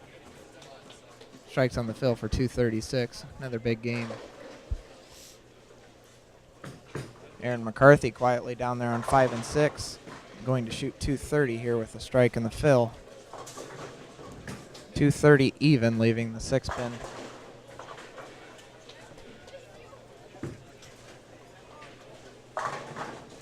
Oh my goodness. Stuffed 9-pin for Brandon Biondo. Almost a 7-9. Absolutely. Spares and strikes for 223. That'll help his cause. See on the right side of your screen there, A.J. Chapman, lane 14. Trying to get this first one to put him into the 260s. And stuffs it.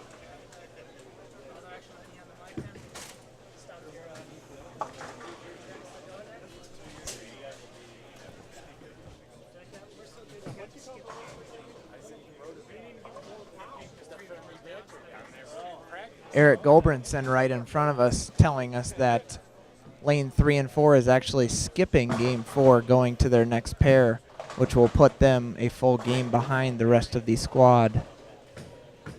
Could make for an interesting last half hour of our block here, as they will be the only ones left. Especially if anybody on that pair is close to the cut line. Absolutely. Who's in that grouping, do we know? Eric, who's all with you? Who's all with us?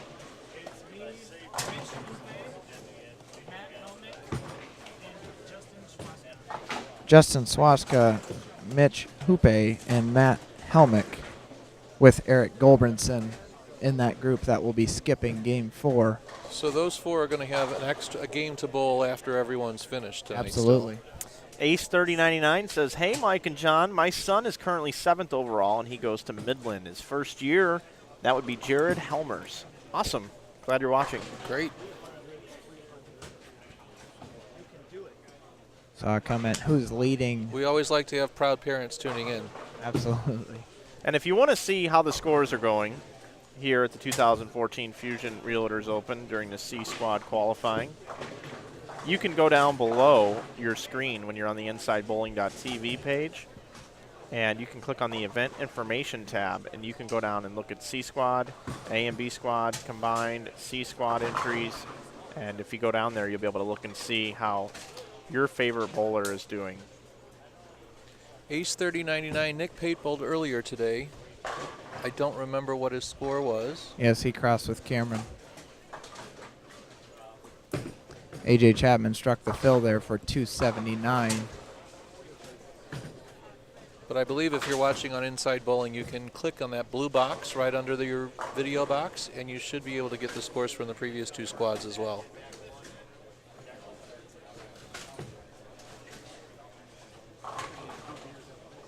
And if you can't figure that out, go make some Jell-O. Oh, jeez. Mike's been on the air here for a long time today. He's getting a little slap happy. It's harder to make Jell-O than it is to find that. If you can make Jell-O, you can find the scores. Add water and stir. I don't even stir it. You don't? No, it just molds Just together. simmer away. Yeah. Got a new group coming into our featured pair here on 5 and 6. Well, why don't you introduce them? Ladies and gentlemen, Drew Balta making his live streaming introduction debut right now. That's what you do. You put your foot in your mouth, you make some sort of statement like that, and everybody's like, oh, really? Who are they? And then you have to look down and search through all your papers. Oh, sure. Thanks, man. Appreciate it. We have Clayton Moore, Chad Nelson, Justin Schiffler, and Brady Stearns now competing on 5 and 6. And this just in, they're adding a D squad tonight for just me. I'm going to get to bowl across the house, just myself. I'm sure you'll whack them. My skip procedure will be skip 1, skip 2, skip 3, skip 25.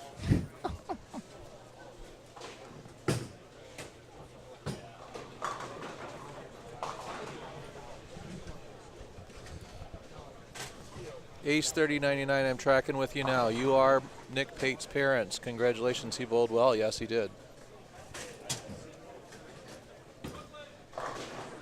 Now, we've got a potential viral video here. If this is not necessarily uncommon, you can send a pin out of lane 5 into lane 4 while the mechanic is laying on the deck. Oh, jeez. The mechanic has now been raised up. He is now not on the deck anymore, but there was a potential there for a viral video. Called Worst Mechanics Break in Bowling. Yeah, but what would have happened there is, if it would have happened, the comments on YouTube would have said that we would have staged it and it would have all been set up. Because that's what they said about the Troy Walker video. Really? Oh, yeah. Here's a question for you guys. What do you think is the most viewed PBA moment in history on What do I YouTube? think, or what do I know it is? I don't want you to tell me what you know it is. What would you think if you didn't know? It's going to be the same. That's not fair. So we're going to exclude your answer. Okay.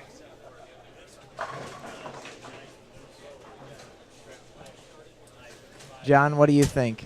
What moment in PBA history has been most viewed on YouTube, in your opinion? Most viewed on YouTube. This is a loaded question, actually, This really is. because I think our answers are going to be different. Okay. I'm thinking of a moment not so. I mean, I'm 50 years old, so my brain automatically goes back a long way. As am I. I'm thinking older times. Don Johnson's 10 pin, 299. Okay. Lying on the approach, banging his fist on the ground. I'm not saying that this is going to be the most viewed moment in PBA history, but I apologize, Del Ballard, and hit in The gutter advance. ball? But the gutter ball to lose against Pete Weber, I would think would have a high ranking on that list.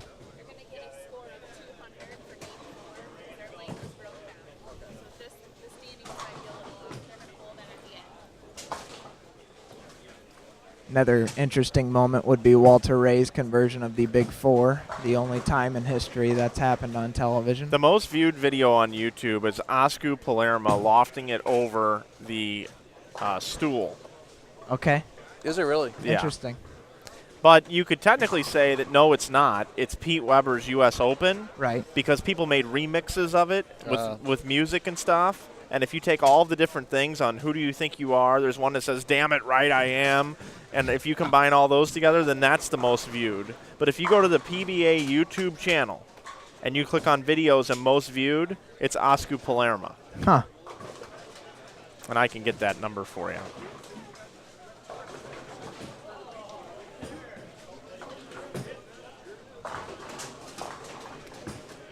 What would another popular viewed video be, in your guys' opinion? Another great moment in PBA history.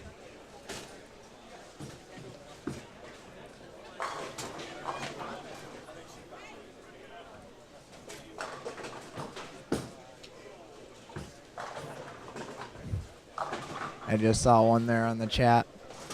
Ernie Schlegel striking to beat Randy Peterson, absolutely. Randy Peterson, solid 8-pin to lose, yeah. Yep.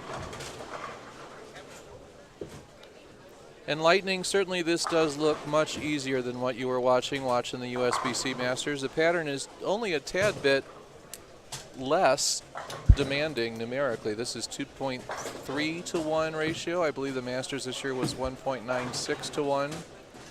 But you're right.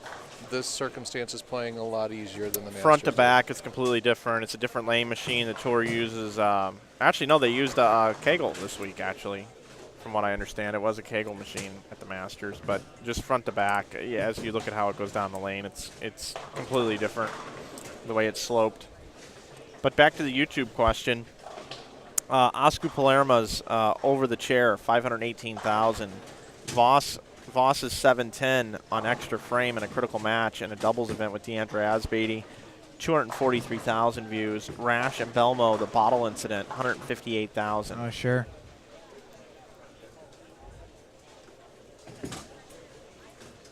How about Norm Duke's 300 game on TV against Walter Ray? Do you guys remember that one? Throwing a different bowling ball in each lane, playing about the 3 board.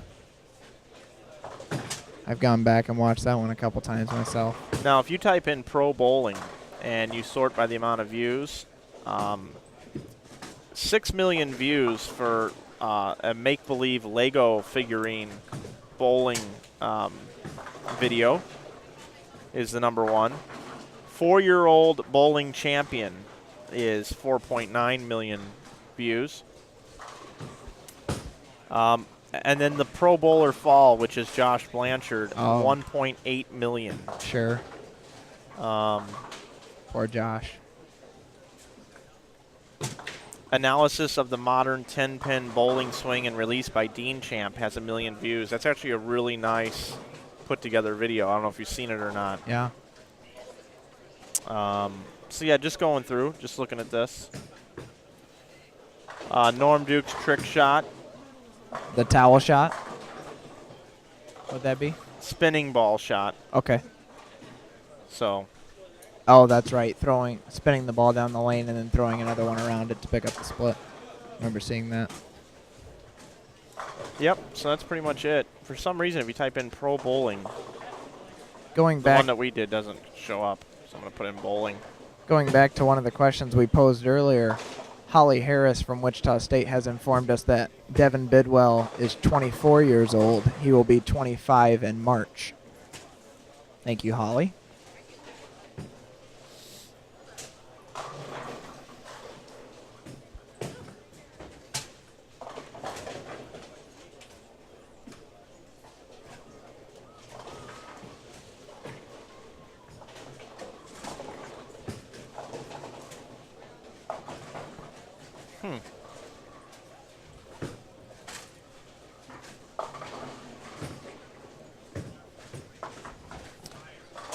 The Troy Walker video has 2.2 million views.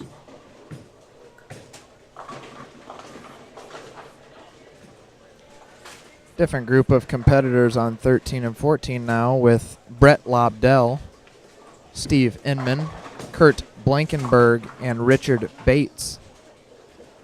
You see Brett Lobdell there on 13.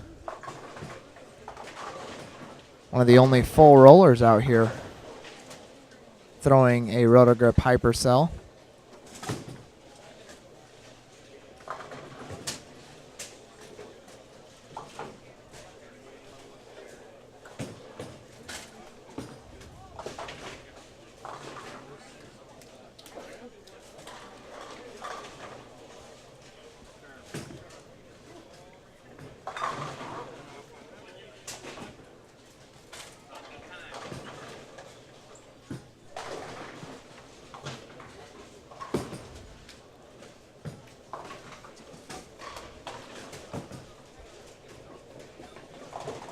How do you feel about your Hypercell, John? I love it. It is one of the best new balls I've had in a long, long time, actually. I completely agree. For very heavy volume or for tight playing patterns, that ball rolls through it really, really, really well. And then doesn't do anything crazy. So it was great for me at the start today. I feel like the predictability that comes with the Hypercell is very key starting out on a multitude of fresh patterns. Especially in college, we see that Hypercell a lot on the fresh. Mm-hmm. Mike, any take on that Hypercell? It doesn't smell. It doesn't smell. As the back ends got tighter for me up at the higher end of the house today, I wish that I would have had a second one with a little bit of a different drilling on it that would have gotten through the pins better than the one that I had. I eventually had to put it away. Okay.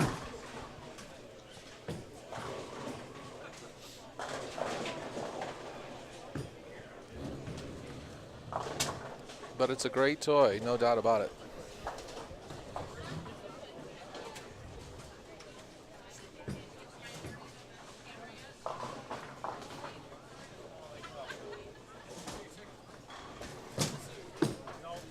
What else of the new Roto stuff have you drilled? Have you drilled all of the new Roto stuff that they came out with in January? I have all the new Roto stuff drilled and got the privilege in January of being cleared to throw both brands. So Excellent.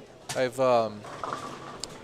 gotten a lot of use out of the Fusion so far. Not so much the zero gravity for me. I drilled mine with a really, really strong drilling, and back home in St. Louis I haven't had any opportunity to use it anywhere. And I was not anticipating this pattern playing as tight as it did to start with, or getting the push down lane that we got on our squad. So I kind of wish I would have had it with me, but I didn't bring it. Sure. But from what I've seen of other people using it this weekend here, I anticipate it being a really helpful ball. I actually drilled it with things like the Ivy Open and stuff in mind. Had a teammate today throwing the Uproar. That ball just... That is a great, great ball. In fact, when I reviewed it, for me, very much like the Rumble, I think Belmo's use of it at the TOC, the Uproar that is, was really helpful to get it some notice. But being in the low end of that Roto Grip line, I love my Rumble. Absolutely. That's a great ball that I think just gets really overlooked a lot. And I was afraid the same thing was going to happen with the Uproar too, but clearly it's not. No, we've seen a lot of Uproars out here today. Have you ever seen an Uproar naked? Oh, jeez. That's how they come out of the box. It's from Airplane movie. So, guys, we have an interesting question here on the chat. Leslie Nielsen. Okay. Yeah, what's Blake, the question? Blake Paris says, I know the topic of improving the PBA promoting bowling in general came up earlier. Another topic that really bugs me is how on earth bowling is not in the Winter Olympics. Just curious for thoughts. Well, it would be the Summer Olympics, yeah. Correct. First of all. Even though it's an indoor sport, it would be Summer Olympics. All right. Well, yeah. I don't even know if I want to dive into this. That could be a... That's your call, Mike. Yeah. This is your show. It's your call. I know. Don't let us intrude. I don't know if I want to dive into this at all. I have to be careful. Okay, here's what I'm going to say. I'm going to say that there are some people that are pinning the hopes on bowling being accepted and the end-all be-all? Is it getting in the Olympics and how everything's going to be great? It's going to fix bowling. Oh, it's going to fix it and everything else. Well, can you seriously line up all of the Olympic sports and tell me that since they're in the Olympics that it's a thriving market? Like curling. I mean, my girl and I were like, hey, we're going to go to the movies or are we going to go curling tonight? Or badminton. Yeah.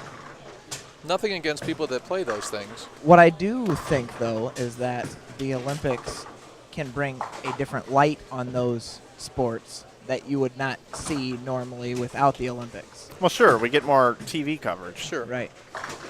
Look, I'm not trying to discount that bowling should be in the Olympics. I'm on board with that. I'm a bowler. That's great.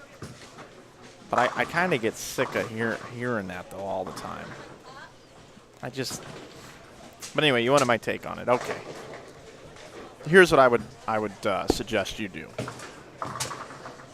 I would like for you to investigate for 30 days what has been done already to try to put the Olympics or put bowling in the Olympics.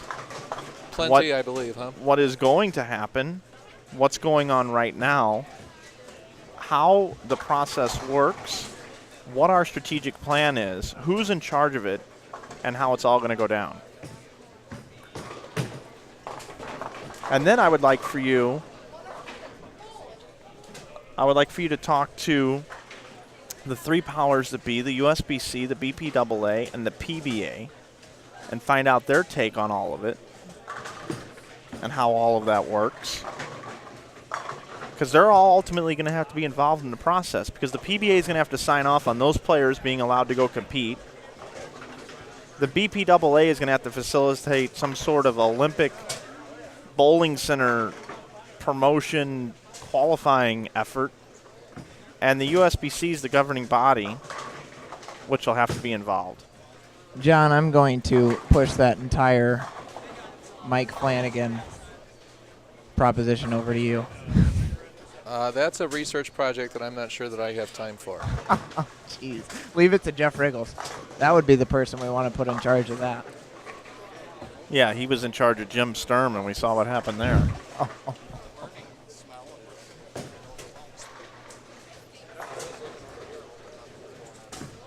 Anyhow, so I just Is it that? the Olympic thing would be nice, but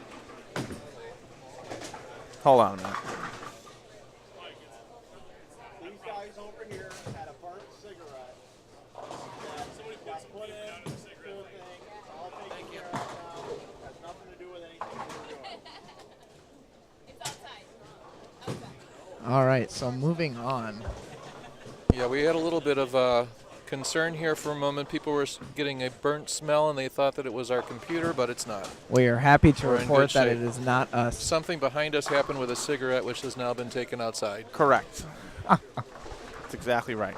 Okay, back to bowling. What do we have for scores here in front of us, guys? Let's see. We had the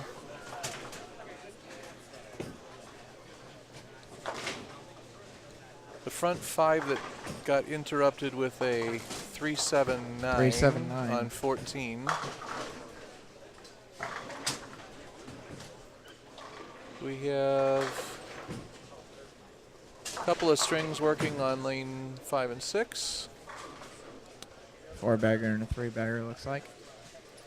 This is game 5. Every block has had that kind of center section where the scores kind of wobble a little. Right, they kind of flatline. Game 6 and 7, I don't know about for you, but that's when I felt like they really opened up. And you were on B Squad today? I was. They opened up a lot more for B Squad than they did for us. Okay. You couldn't. We got forced into the middle of the lane, but once the ball got past the track to the right, it wasn't. It was loping. Okay.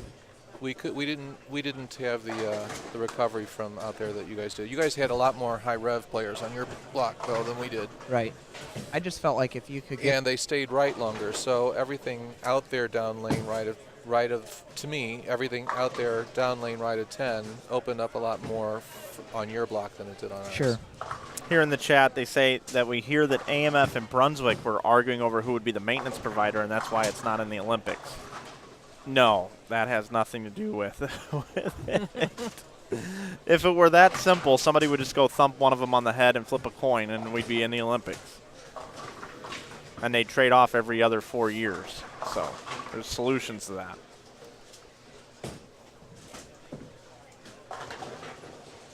You want an idea on how to make bowling more popular?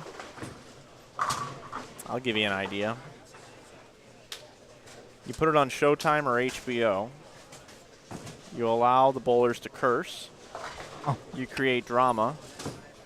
And you create wild environments for these matches to occur, in which people can either qualify for, or the people can be handpicked to compete on the stage on Showtime, just like the boxing matches that they had. And you get sponsors to put up the money for the bowlers that are featured on the show.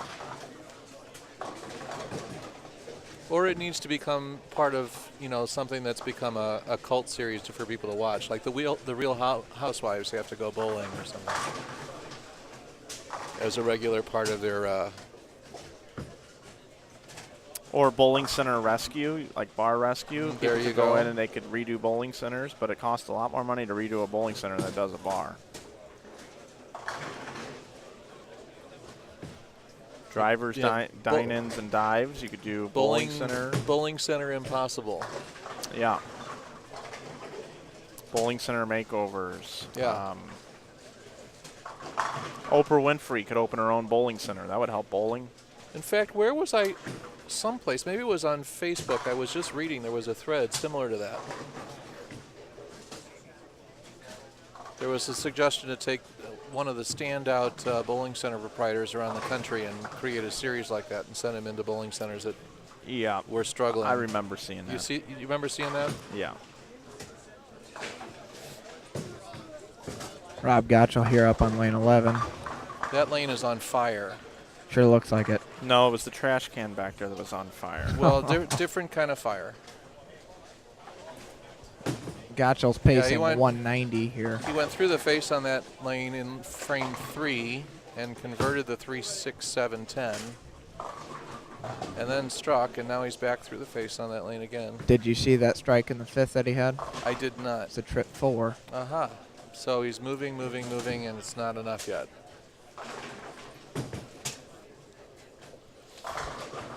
Good topic to bring up here, John. How was your lane-to-lane discrepancy today? Did you find that the left lane was more than the right lane, or vice versa, or did you find that pair-to-pair it was pretty similar? As we moved from the low end of the house to the high end of the house, it was consistent for me that the left lane hooked more than the right lane on every pair we were on. They got tighter as we went up to the high end. Until the 6th game on 29 and 30 down there, and I took about a seven board jump to the left, because it was at that point that we were really starting to get hang down lane if you got the ball right of about 9, and so I needed to get left of that and get away from it. I'd have to agree with you on that. Prior to that, I pretty much stayed in the same 8, 9, 10, 11 zone most of the day and just kept making ball changes, not quickly enough, but kept making ball changes to let me stay there. I agree. It's definitely not a pattern that you wanted to find yourself too far left with your feet. You didn't want your angle to be too steep in the front part of the lane. Exactly. As soon as you start going sideways, bad things start to happen.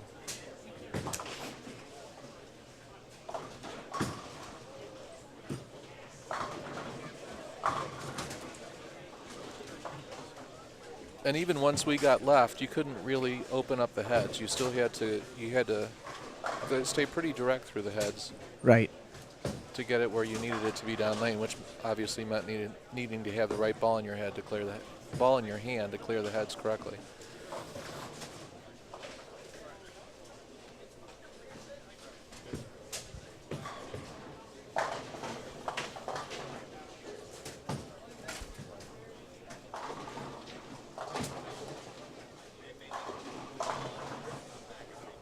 Hey, Mike, could we turn the camera to 9 and 10 here for Eric Gulbranson's 10th frame.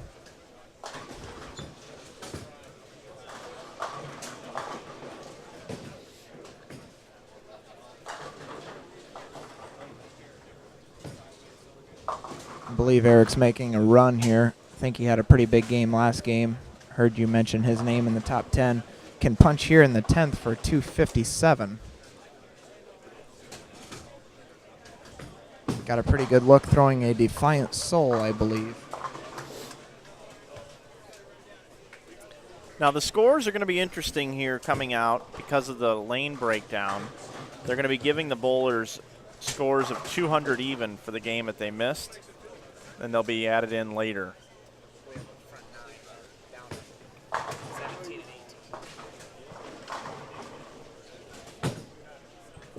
Gave the jinx to Eric, wrapped a 7 there on lane 10. Spare and strike for 236. And Mike is going to take the portable cam and head on down to 17 and 18. We have somebody down there with the front 9. Looks like he will be up here shortly. Mike gets that powered up. It went black on us the last time we tried to use it. This may or may not be successful.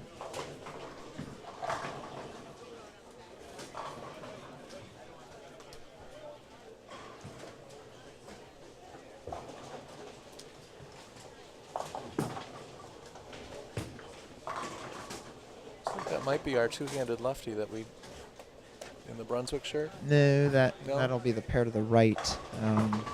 Oh yeah, he's on 19.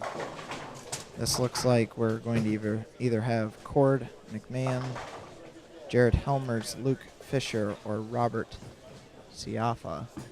Sorry if I mispronounced any of those names. Going up here in the 10th. On the front 9, lane 17.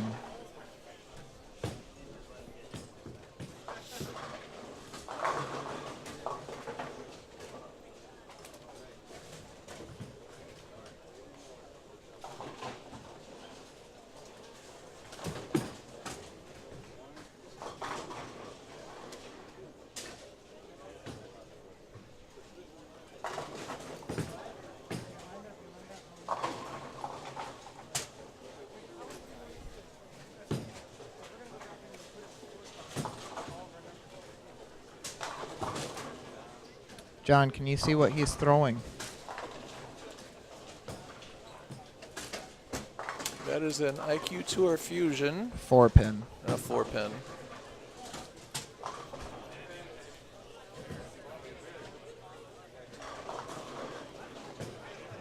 Another one of those IQ Tour Fusion folks. Lots of them going down the lane today.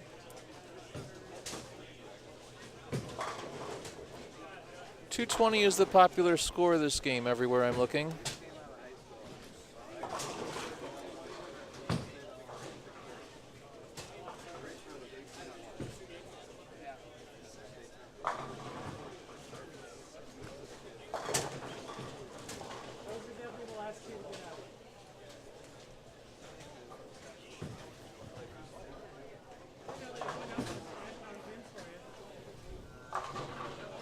John, it looks like our scores are actually taking a hit this game. Yeah, the pace has slowed down some, which is typical.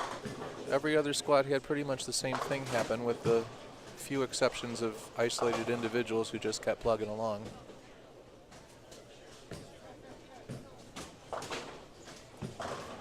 Casey Murphy on the last squad had it almost a 300 over, and then shot 160 the last game. But otherwise, everybody seems to have a little bit of a struggle in the middle of the block.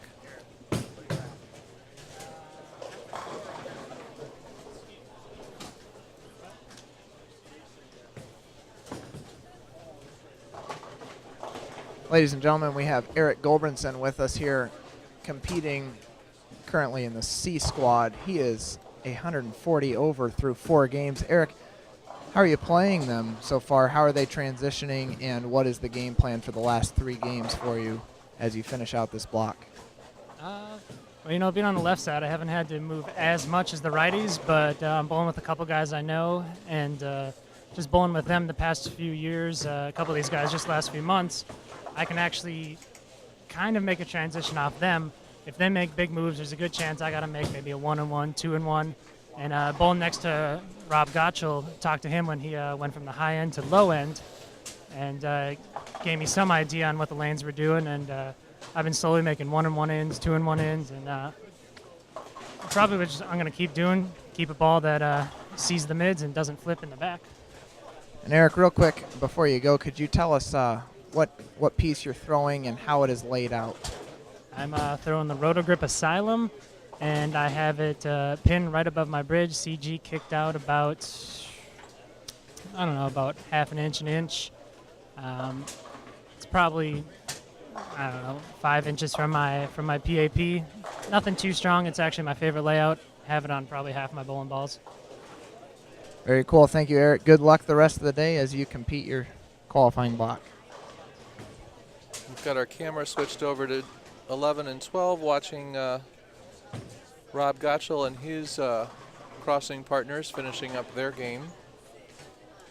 Obviously, you can see that they're starting to hook. Rob's been moving left on that pair and went through the face again. Nonetheless, 2-11 for him this game, so he keeps moving forward.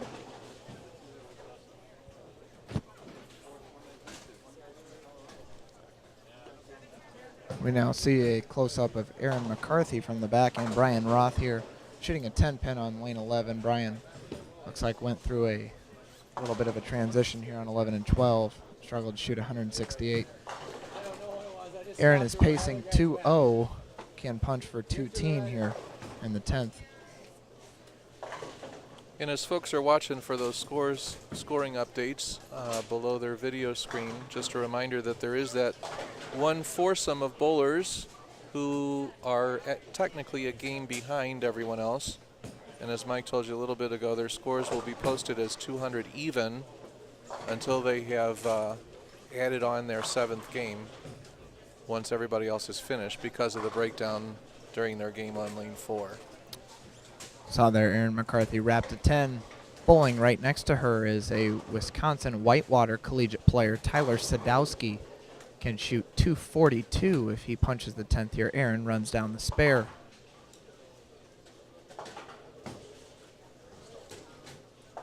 We'll shoot 2-0. It's escaping me at the minute who those 4 bowlers were that were on that That was pair. the pair here right in front of us on 9 and 10, Eric Goldbranson. The reason I said he was through 4 was because they did not get that game in on 3 and 4. Gotcha.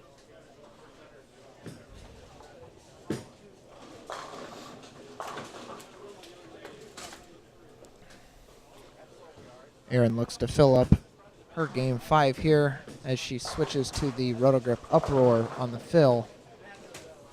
A little bit too much in the back, it looks like, as she leaves the 6-pin and shoots a 203 with just 1 open in the 7th. Tyler Sadowski up again on 11. Oh, and there's another pocket 710 that we were mentioning earlier on the fill ball to shoot 240. Good game for Tyler.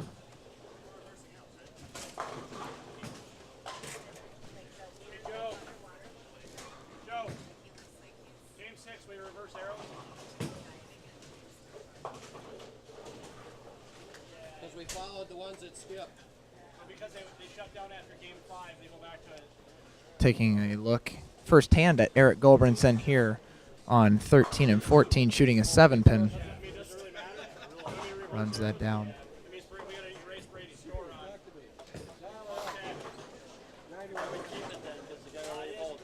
Just go ahead. Okay, way to go. Sure. Thanks, Dave. There's somebody already. I like it.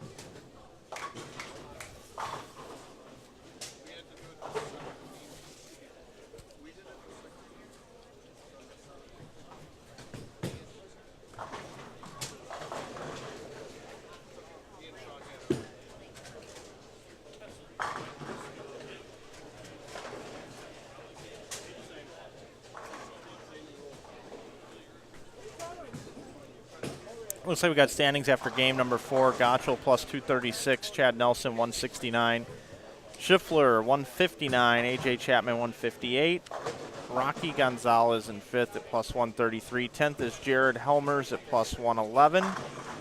And 20th place is Chuck Grote at plus 73. All those scores are updated underneath event information. C squad through game 4. Hey, Mike, do we have a combined standings with all 3 squads? No. We do not. Okay. And they're definitely not going to do that. Okay. Because of those 200 games being shuffled in. Sure. Really wouldn't be worth the extra effort. Goldbrinson up again on 13 here without a Rotogrip Asylum. Packs 10 back. All right, so here comes the common question that we might have later in a block. Do you feel like the playing field is equal on the right and left side, or do you feel like the left side has a little bit of an advantage today to either one of the 2 fine gentlemen sitting to the left of me? I don't know how the scoring pace has been side to side. Well, Fritton's pretty good. He's 65 over. He's 22nd in this squad. Okay. I know there was a lefty that went 200 and something over on the last squad. I would say that the pattern favors right-handers. I would have to agree with you. Based off the stats, but lefties aren't locked out by any means. I feel like it's pretty fair. What game are they in? 6? They are in game 6 with the exception of the Goldbrinson cross on 13 and 14, who are in game 5. Okay, you got it. I'm more worried about Chad than I am me. It don't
We've had some requests for some females that are bowling the tournament. I believe there's 3 or 4 bowling. It's Rachel Shallow there on lane 5 on the left side of your screen. Graduate of Viterbo University.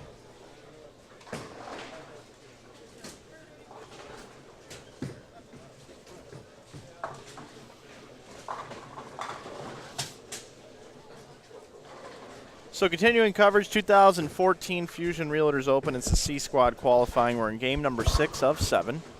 We've already got A squad and B squad in the books. Casey Murphy sits up top right now through the 2 squads. He is plus 262 over, but on C squad here, Rob Gotchall leads C squad through 4 games. He's at plus 236. So we fully anticipate Rob Gotchall running down Casey Murphy. He just added 11 to that, so that's 247. Well positioned to take over the lead.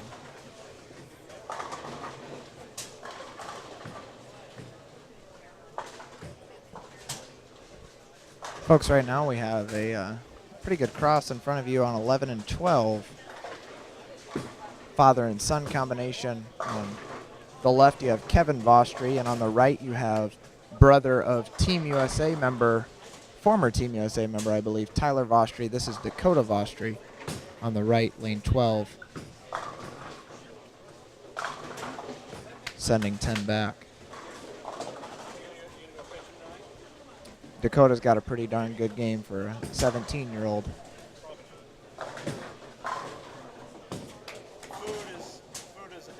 He's got the Ricky Fowler wardrobe. He sure does. Throwing a Marvel Pearl. It's another one of those balls on the storm line that just hasn't really gone away. It's held strong over the last year and a half. Let's take a look at Chad Nelson. He's 200 over, up on lane 10.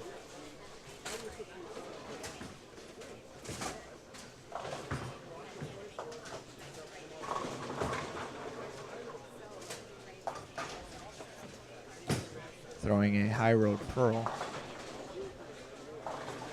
That has been pretty typical of people coming from the first 8 on to 9 and 10. First shot's usually light.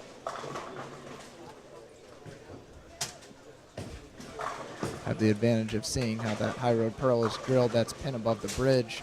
CG kicked out a little bit. Maybe ½ inch, no weight hole in that. Runs down the 2 pin for the spare.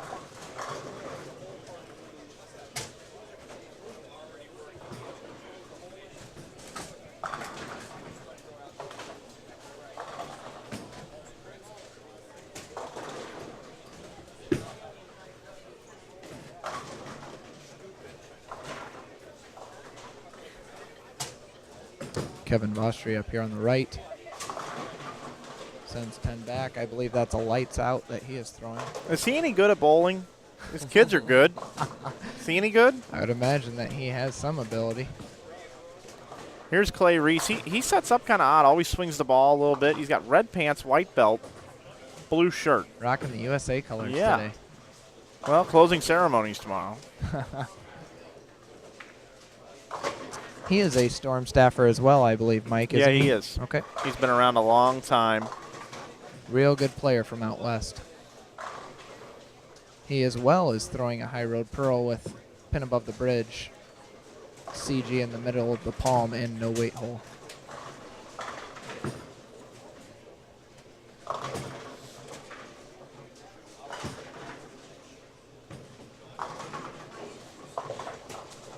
Hey, Mike, we have a comment on the chat. Any info on the 2014 IB Open, and where is it, and how much is it to enter?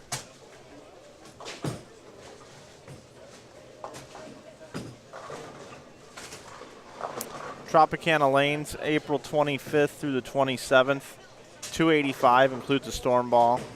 Any ball you want except for the zero gravity. Thunder line and above. Pretty good deal right there, folks. 225 if you don't want the ball. 195 to re-enter the tournament. Details will be coming out this week.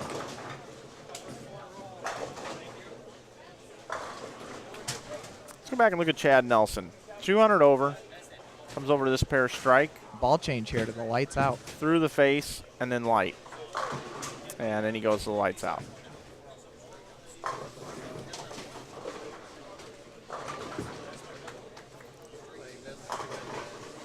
Chad's Mike, pretty good. There's another request for you to have an IB Open out west. Who's asking about that? K. Gagnon, Oh, yeah, 472. Kevin Gagnon. Oh, one of my buddies out west. I love Kevin. Yeah, I know, Kevin. It's on the docket. So. Yes, C. Pickett, plenty of brackets available in side pots.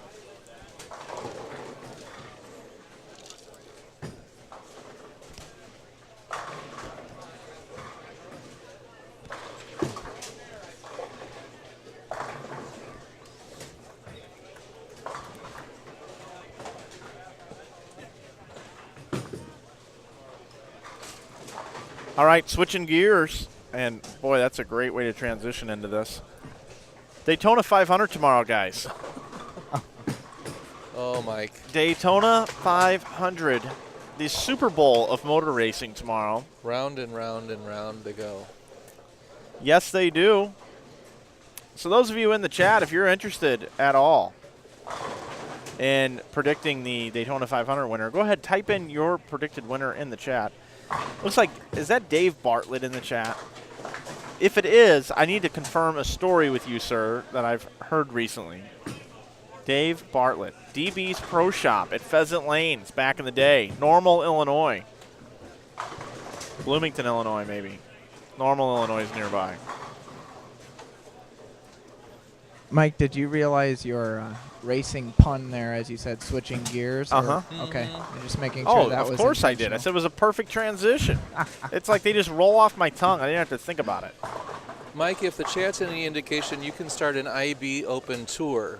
Oh, yeah, I 'Cause know. Now there's one Yeah. for Pheasant Lanes. There's one for Michigan. Oh, yeah. Yep, not a problem. In your spare time. Not a problem. Would love to do that. So, Dave Bartlett, I just got to ask, is the is the Grand Prix pizza cat story true? That's all I need to know. That's all I need to know. And Kevin Gagnon is the Storm Challenge winner. You can watch the archive of it on Inside Bowling's YouTube channel. Dave Bartlett, please, if you were drinking or eating when I just said that, and if it was true, I'm sorry if you threw up all over the place, but I just gotta know if that is true or not. Dave Bartlett.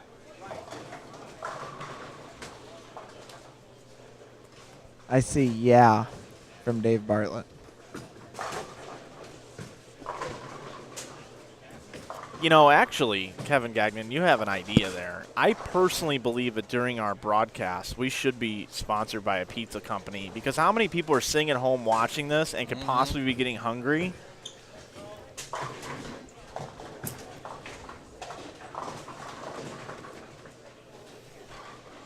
So did Dave Bartlett change his name in the chat to yes, because they want to know if it's a true story? Like, I mean, I heard about this, and I'm just like, that's amazing.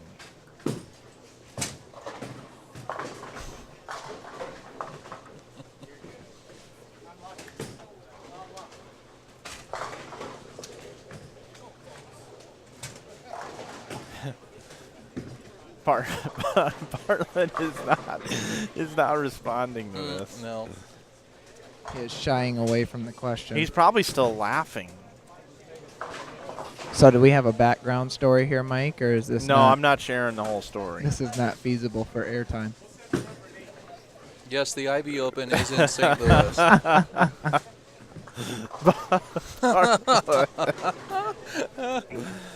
Oh, Dave. That is so funny. Oh, man, is that funny. Dave, if you give me permission in the chat, I will tell the version of the story in which I was told. But if you say no, save it for another day, I will. But I got to have your approval.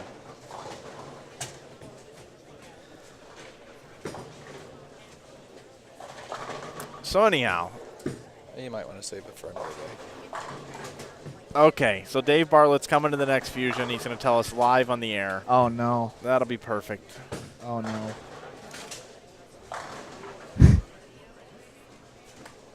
I think we're just going to have an IB Open in Cleveland. Can everybody make Cleveland? Can you all drive to Cleveland? We, Mike, not to change the subject on you, but lanes 11 and 12 here, we have quite a few baggers going. Yeah, let's take it over to 11 and 12. And I've been given permission to tell the story to those that don't want to wait. Oh, here we go. So evidently, Dave Bartlett, on one of his bowling adventures, working in the industry, so to speak, attended a trade show at a certain bowling ball distributorship near the St. Louis area. And while there, it was one of those special times when they do such a great job with those open houses and all the brands come in town, and it's pretty awesome actually what happens there. A lot of business happens and a lot of deals on bowling balls and things like that. So it's always catered in some way, shape, or form. And this particular time it was pizza. Papa John's probably, maybe Domino's. Dave would probably be able to let us know, but pizza was delivered and ordered, and very tasty, and really a nice gesture to provide this pizza. At this particular place, there are some extraordinary employees, so to speak. Not on the payroll, but they're volunteers. And they are cats. Cats. Actual cats. They take care of the mice. Right. The cats are there, okay? And evidently, Dave Bartlett was sitting at the table getting ready to dive into this delicious pizza. While after probably working like a seminar or attending some ball demos, you know, it was time to eat. So upon getting ready to dive into his pizza, one of the volunteer employees at this bowling ball distributor decided to jump up and walk across his pizza. Like in the box, from what I was told. So he then proceeded to politely pick up the cat and move it. Move the cat, you know, back to, you know, the floor very politely. In which did not go over so well. That is the Dave Bartlett story I've been told recently. And thank you, Dave, for letting me share. If I got anything wrong whatsoever, please inform us. Please let me know if there were any details I left out. And now that you're all rolling on the floor laughing. It was Emo's pizza, Dave says. Which actually makes it 10 times worse because Emo's is much better. So our scores here on 11 and 12. We have Dakota the front Vostri. 8. Sure. Chuck Grote has the front 8. Utah native. And C. Pickett in the chat, just to double back to your question, the IB Open is the last weekend of April.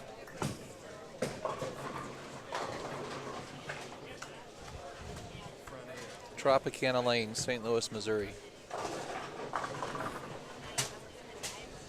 Clay Reese up here on lane 12 has 2-teen pace going. Yeah, and Clay. Rolls the 6 forward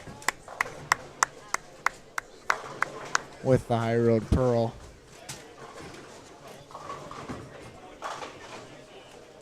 Oh, for the one in Cleveland? You have a date for the one in Cleveland. No, not yet. Not yet. It won't be President's Day weekend. The house is booked. Mike, it also looks like we have the front 8 down on 19 and 20, I believe. Might be 17 and 18.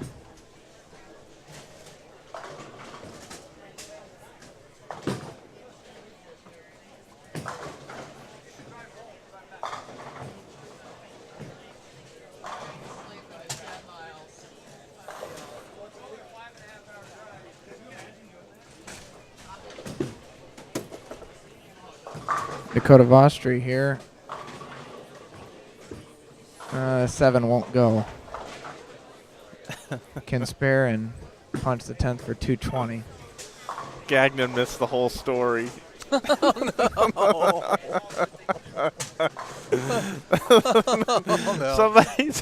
turned on the microwave and zapped his internet connection.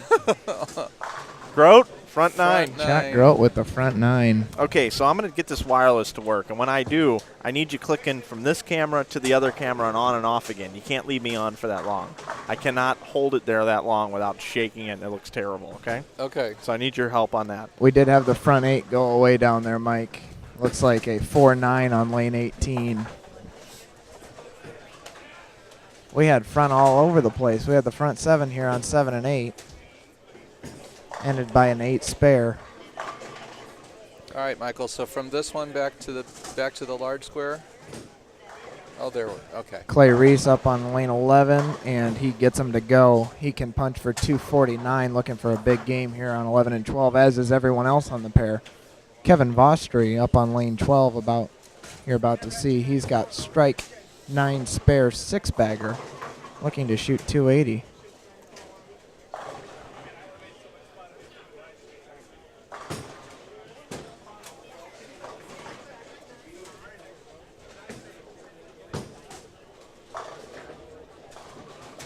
Comes a little bit high, leaves a 3-6-10. That was a common leave today. 3-6-10. It was. A little bit too soft or a little too grabby at the bottom, and that was going to happen in an instant. That, along mixed with there was no miss room to be had left. Correct. Dakota Vostri up in the 10th. Gets him to go there. 195 now in the 9th. Can strike again to put him into the 220s. If not, he is into the 2 teens.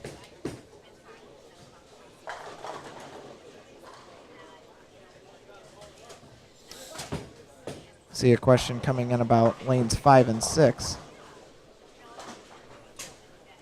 Don't have much for scores over there except for D, whoever D is. John, do we know who D is? Has strike spare 7-bagger.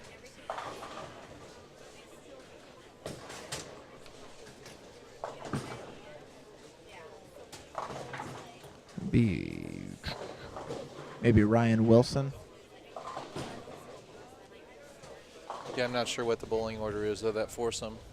Chuck Grote up on lane 12, throwing the Roto Grip Uproar, sitting on the front 9.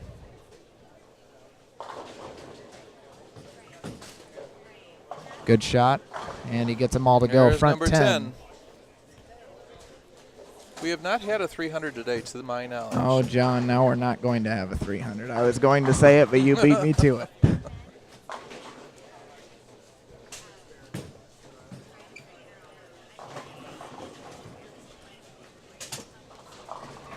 Roto Grip staffer from Utah flew in last night to Minnesota, drove down this morning on the front 10.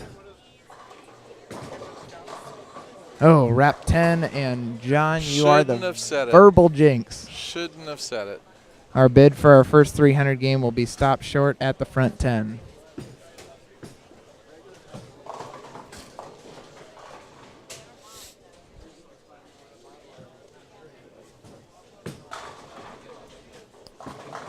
How about some scores here on 11 and 12, though? Dakota Vostri is going to be low on the pair with 215, and he's going to be low by quite some ways.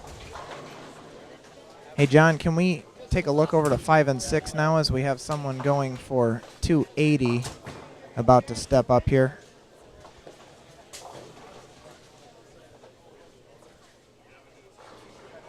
Trying to figure out who that bowler is. I believe it is Ryan Wilson. Tell you in about 2 seconds. Finishes out there for 222.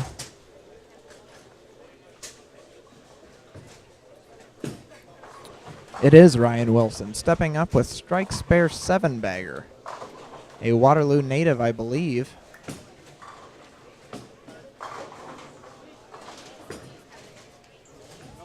Ryan Wilson, you said? Yes, sir. Say hello to Ryan Wilson. Lane number 5. He's already got the ham turkey dinner. He's looking for 8 in a row.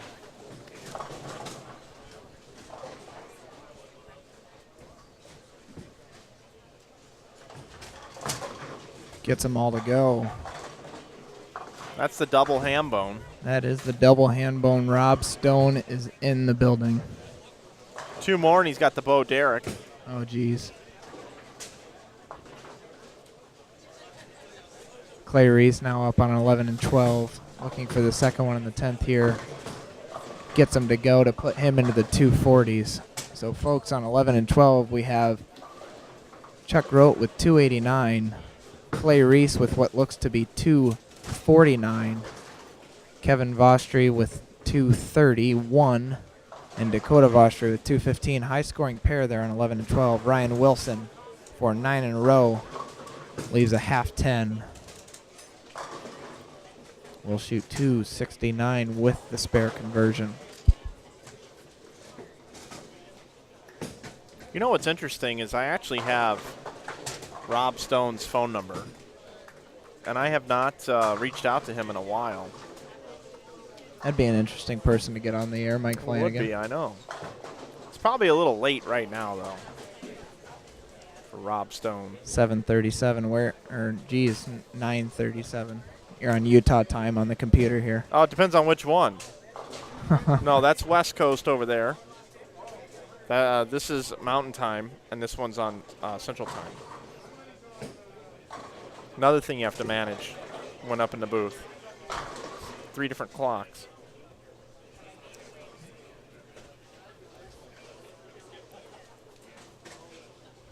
If I had the Beach Boys, round, round, get around, I get around, I would play that right now. 3 different time zones, round, round, round, I get around. Up here in the booth right now. Just wait until we start going over to Qatar. We'll really have some weird time zones on the computers. Here we are. That's what we should do. We should just lie to everybody tomorrow. Live from Qatar. It's the Fusion Realtors Open. C Squad qualifying. Mike Flanagan, Abdul Rahim, and Ishtar Valquez. Ishtar, tell me, is there any sand here in the bowling center here in Qatar? No, we have vacuums attached to our carpet, and the vacuum sucks all the sand out so it doesn't get on the bowler's shoes. But they have camels to carry your equipment from pair to pair. Yeah. Yeah. That's where we're streaming from tomorrow is Qatar. Ladies and gentlemen, the illustrious Mike Flanagan. Yes. Which can also be pronounced Cutter. Cutter, yeah. And we'd like the Americans to give us updates from the Daytona 500, the Great American Race. Meanwhile, David Booger Kroll is in the field here in Qatar.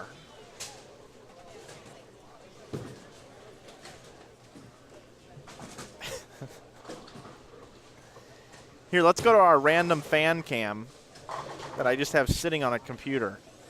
There you go. Just a random camera just sitting around. Just finds its way around. You know, that would actually be fun to have a camera that was just somebody walked around with and got passed around, and we could just cut to it whenever we wanted to. You know? It's an idea. Knowing our luck, somebody would take it into the bathroom. And this would be our last broadcast ever. Would be cut off. Yikes. Oh, man. Fritton leaves a 6-8. Going to start with back-to-back opens if he's unable to convert. Yep.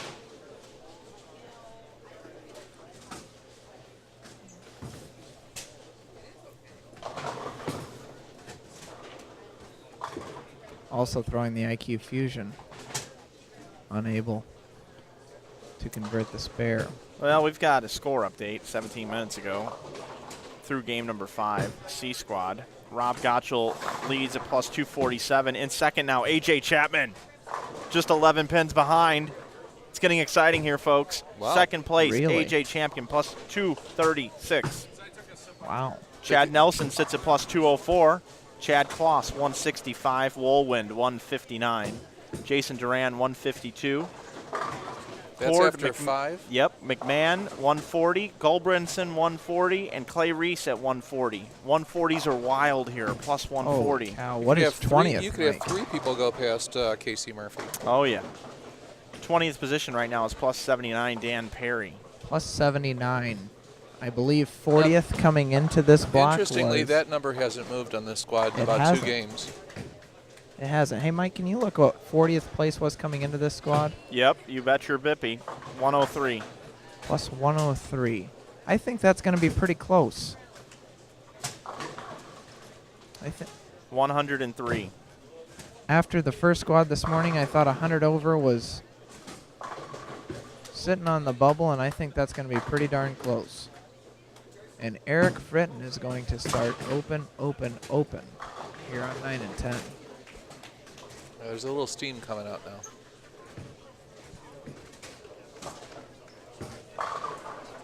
Okay, back to the split screen. Things are back to normal. A little more Qatar stories. I enjoyed the Qatar stories.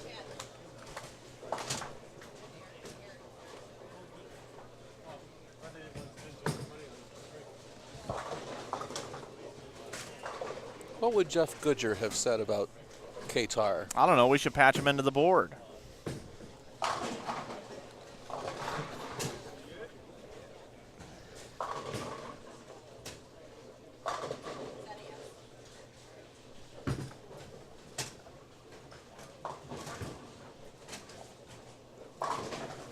Do we remember when we said nobody from this squad would be able to take over the lead? I don't think we said that. I don't particularly remember saying that. I think you asked the question. I did ask the question. And I remember saying, yes, I think it's conceivable.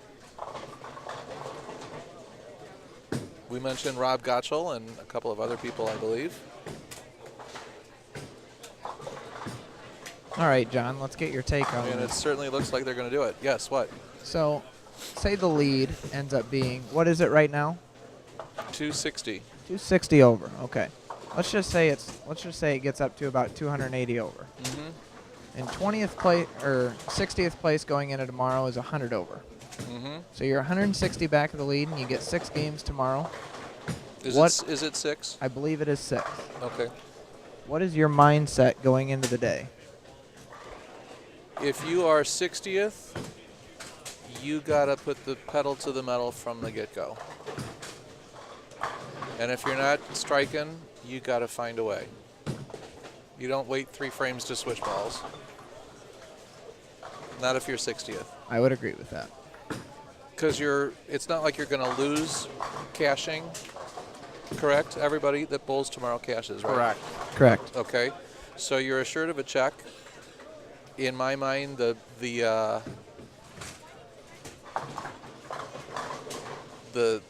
step differences between 1 place, 2 place, 5 places probably aren't all that huge. So I think if you're 60th, you want to put your foot on the accelerator and go as best you can. And if you end up 60th, you're no worse off than you were when you started the day.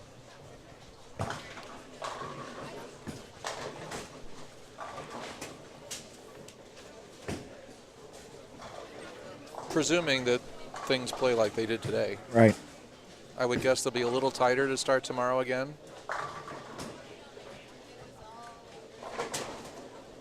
And depending on how they group everybody, you should have everybody playing in the right part of the lane to start with and stay there. I'm amazed at some of these scores being so low, actually. I think this cut score is going to even get higher because Poley is sitting at plus 52 with 2 games to go. McCarthy plus 63. Bidwell 92. Grote 99. What game is this now? This is game 6. This is 6. Or is it 7 already? We've been talking for a while. You know what? It might be game 7. I think this is 7 starting.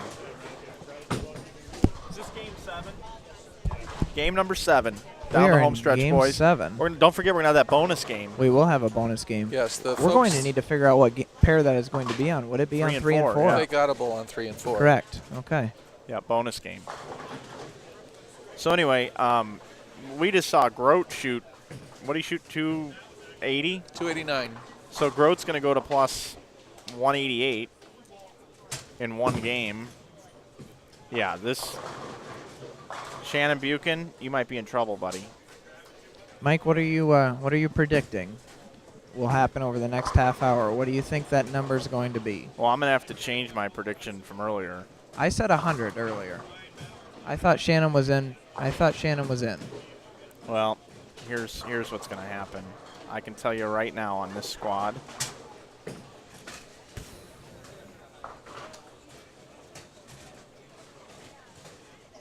Yes, the boogeyman Kroll is on this squad. He's been struggling a little bit trying to even out the lane. At least that was the issue at the start of the day when he was in front of us before. Unofficially, we're going to have a tie for the last spot for tomorrow between Jacob Bedard and Brent Ritchie at plus 107. Plus 107 is Mike Flanagan's prediction, ladies and gentlemen. You heard it first. That would mean that Joe Engelkiss would not make it and Shannon Buchan would not make it at plus 101 and 103. Oh, we need to see Joe make it. So there you have it. Unofficially, my opinion, 107, 108, 109 range. Kind of hoping we get a little drama coming down to that last pair in our bonus game. We'll have some drama. Checking in with Brian Burkhart. He just asked what I thought the number was going to be, and I just said 107. What's Brian? What are you at? You're at 104. What'd you shoot the last game? You shot 266 game 7. Brian Burkhart, ladies and gentlemen, 266 the last game to get to 104. Maybe you'll be the number. He says it's the only game I really tried. No, that's not true. You had the front 7 down here. You had the front 7 down here. That was in his sleep. That was the other game you tried. Are we getting something to eat tonight, guys? Otherwise, he was mining coins on his computer. Yeah, are we ever going to get anything to eat? Yes, we are. We're going to get those super...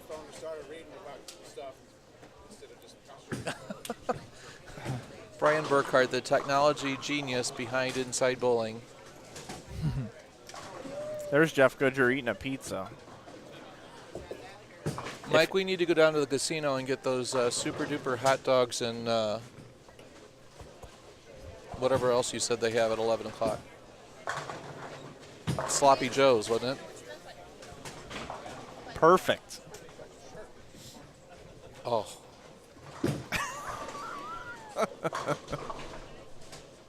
Someone just brought Mike Flanagan a beverage, and Drew and I are sitting here parched. It is the I agree. It is the blue Gatorade. The blue Gatorade I couldn't tastes better than blue I Gatorade. couldn't be more thirsty. Yeah, it was a text message that came in.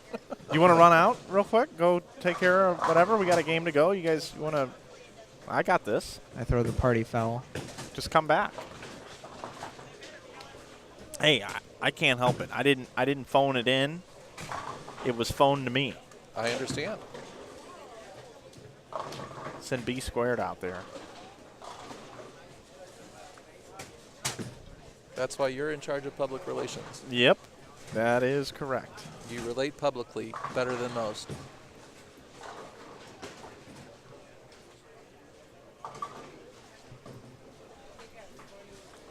Okay, now the question is. Yes, there is a casino here. It's the Isle of Capri Casino. Yeah, who's asking that question? Mr. Gagnon. Yeah, Kevin Gagnon. You need to come bowl this tournament next year, buddy. It's a beautiful hotel. The hotel rooms are gorgeous. It's got freaking wood, handcrafted, like leaf petals as fan blades in the room. It's got a shower with a bench, like an actual like ceramic tile, modern tile bench. And how can you beat that? The rooms are very nice. Granite countertops in the room. The bed's actually comfortable. It is, actually. And you don't have to insert a quarter to make it shake. It's got a LG flat screen, and it's a really nice facility. Free wireless. Nice steakhouse. Yeah, free wireless. So very nice steakhouse. Otis and Henry's. Here's the deal, Kevin Gagnon. Muster up the $300 flight to get here to Waterloo, Iowa. Or better yet, you rent the car or the van or the semi or the charter bus from St. Louis to get up here, and I'll ride with you personally, and I'll ditch my car mates, and I'll ride with you. I vote the charter bus on that situation. But if you get the bus, my teammates and my buddies are coming with me. Absolutely we are. Along with about 50 other people that we pick up along the way that hitchhike. Might as well make a party out of it. That's right, Kevin Gagnon. Fellas, Eric Fritton is not having a very good time here on 9 and 10. No, that's the dictionary picture of a struggle.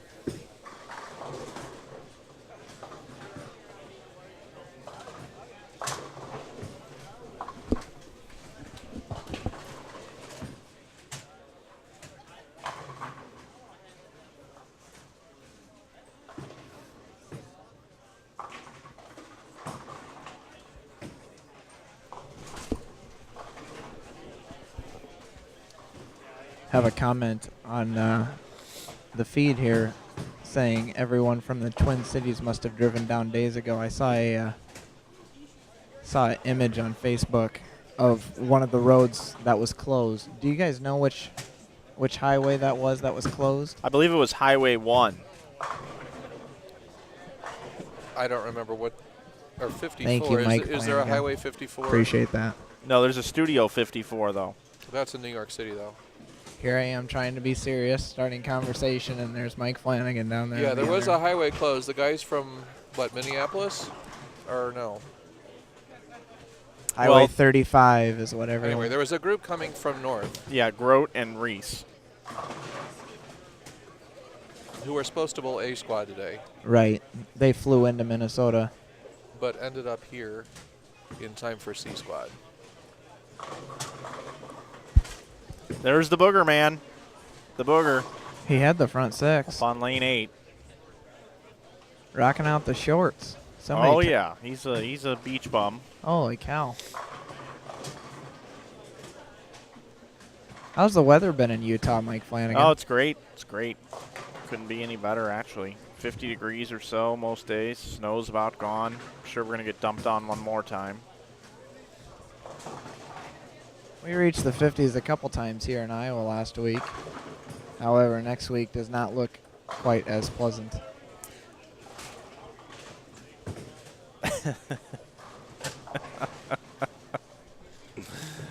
Kevin Gagnon, Highway 1 is in California. Pacific Coastal Highway. Yeah, off the beach. That's why I said it was closed.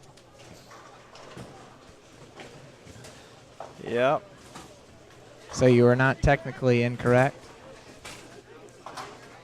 Correct. And if the C Squad scores go away, it's just because she's updating right now.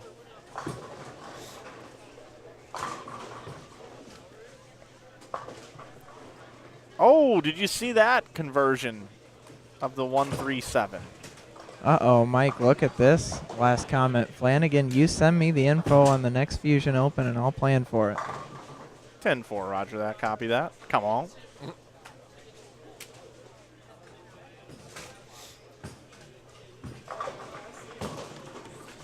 Their alternate Fusion event is in September, October? Something like that. You can go to the Greater Iowa website to check that out. Greater Iowa Bowling Association? Usually the third week in September, guys. Do you ever send out a text message and then you get like a response like 7 or 8 hours later? And you forget what the message was that you sent? No. So the response doesn't make any sense? No. No, I keep my text messages at least for a couple days. But I usually like to respond with the same amount of time that transpired from when it took to. So if somebody took 7 hours to answer you, you wait 7 hours before you respond again? Yes. And that just happened to me. That's an interesting point. So that means now. So does the flip side also work? If somebody answers you immediately, then you immediately respond? Yeah. Usually. As much as possible. Yeah, as much as possible. Mike, I'm sure you're pretty familiar with Jake Peters with his success in your tournaments. I've never met him before, but I hear he's a pretty good bowler and a nice kid. I hope Jake is listening right now. Now his because he girlfriend is Melissa just got a job with Apple. I know not that. girlfriend, wife. Wife, yeah, that's right. Yeah. I hope Jake is listening because he is the worst texter in the entire world. No, Pete Weber is. Well, that's not a fair comparison. How about I text Pete Weber right now and you text Jake Peters and we will type exactly what they said into the chat in response to the same question. And see what happens? All right, Yes. let's do it. What are we saying? I'm going to ask Pete. Actually, Pete might be asleep right now. It's almost 10 o'clock. We'll still try. We're going to try here. Pete Weber, Jake Peters. How about Pete and Tracy are early risers. How about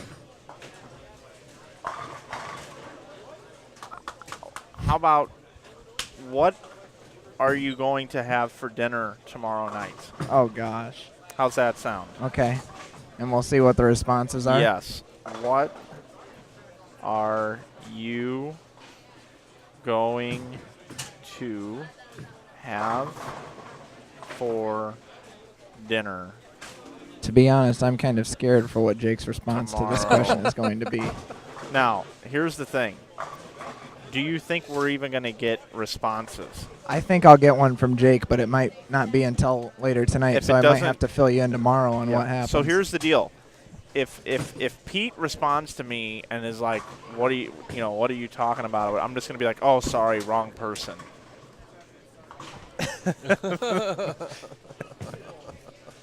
I'm going to guess Jake's response is going to be something to the nature of question mark. Okay. And Pete, I have no idea how he's going to answer. I'm going to bet there won't be one. Okay. I'm going to say Pete's in bed. I'm thinking 10 yeah. o'clock? Yeah, they're early. 10 o'clock in Jersey, so They're it's early 11 risers. o'clock now. 11 o'clock where Petey is. And Peters, I'd imagine, for that. I think Pete probably flew home today. Yeah, Pete's home. Pete's You think home. so? Yeah. Okay. He's probably sitting on his. He's in a recliner. Yep. And he just got the text message, and he's probably like. He might be watching. He might be thinking Mike's been drinking all night. He might be watching golf on the Golf Channel. All right. Or he may have to take Chewy outside. The new Shih Tzu. Is that the dog's name now? The dog's name is Chewy. It's not Spike. No, not Spike. Okay. All right. Well,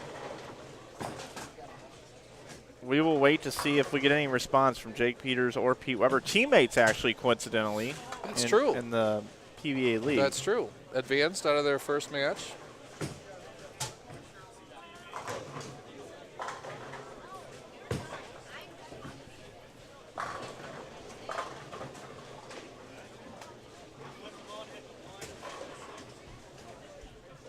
Uh-oh, I do have a text message here from Jake Peters saying, why, question mark. That's not bad. That isn't bad. Not bad at all. It's not bad at all. He must be with Melissa. Why, question mark. Should I tell him that he just won the bet? No, you should just say, don't you know what tomorrow is? Or, seriously, dude, question mark, you don't know what tomorrow is? I think that would be a good one.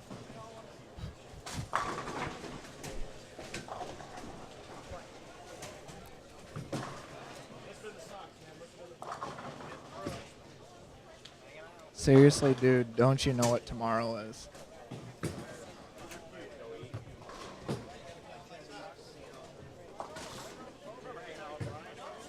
I have a feeling we're not going to get a message back from Pete Weber until tomorrow afternoon. If then. So meanwhile, we do have bowling going on. Game They're in 7 game is 7. wrapping up for most people. And one foursome will make their way back to 3 and 4 for their 7th game, which really should have been their 4th game. Correct.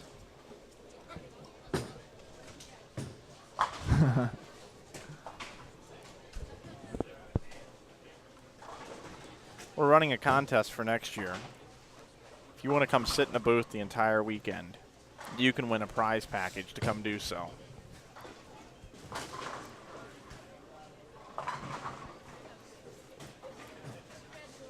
DV8 Francis hits a shot that was created by Cagle for the tournament. It's 39 feet long, 28 mils in volume. We have a text message back from Jake Peters pertaining to the question we just asked.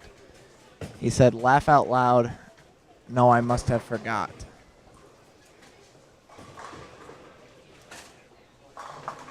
Mike Flanagan, your Okay. wisdom, please. Okay.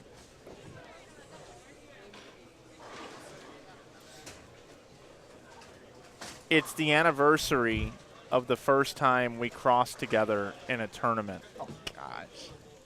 I'm never going to hear the end of this if I say that.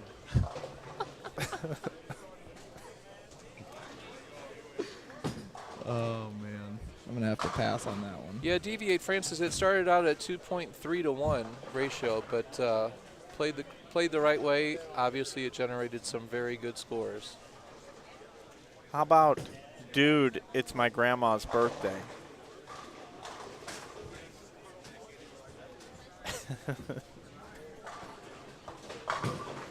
Yes, the top 60 scores from all 3 squads combined bowl tomorrow for starters in the morning.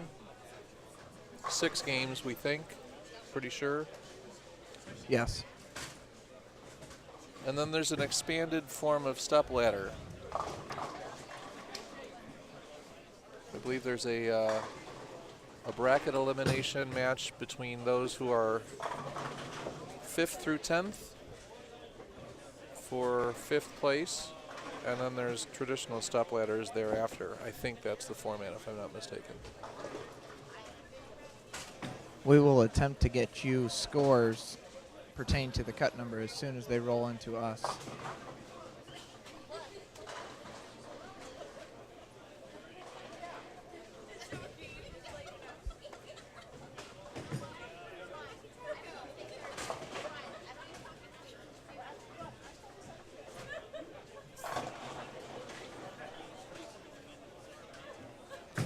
Okay, I have now texted Jake Peters. What's for dinner tomorrow night?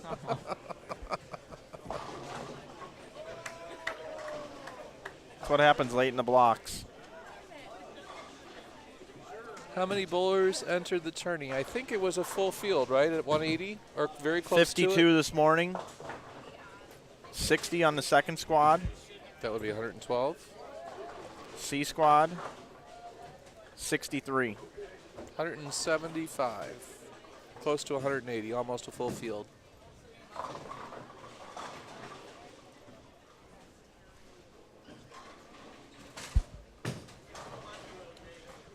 That's an interesting point that we have not talked about. So C squad is the first time that 31-2 has been in play today. Mm-hmm. I wonder. We mentioned that a little bit earlier, but haven't really paid close attention to what the scores were like that came off of those pairs. Because 1 and 2 was not in play the first block this morning. Right. But was used twice now. I wonder if they oiled on top of the pattern laid down. We presume that they stripped and ran whether they were bowled on or not. Okay. You'd almost have to. Right. Right.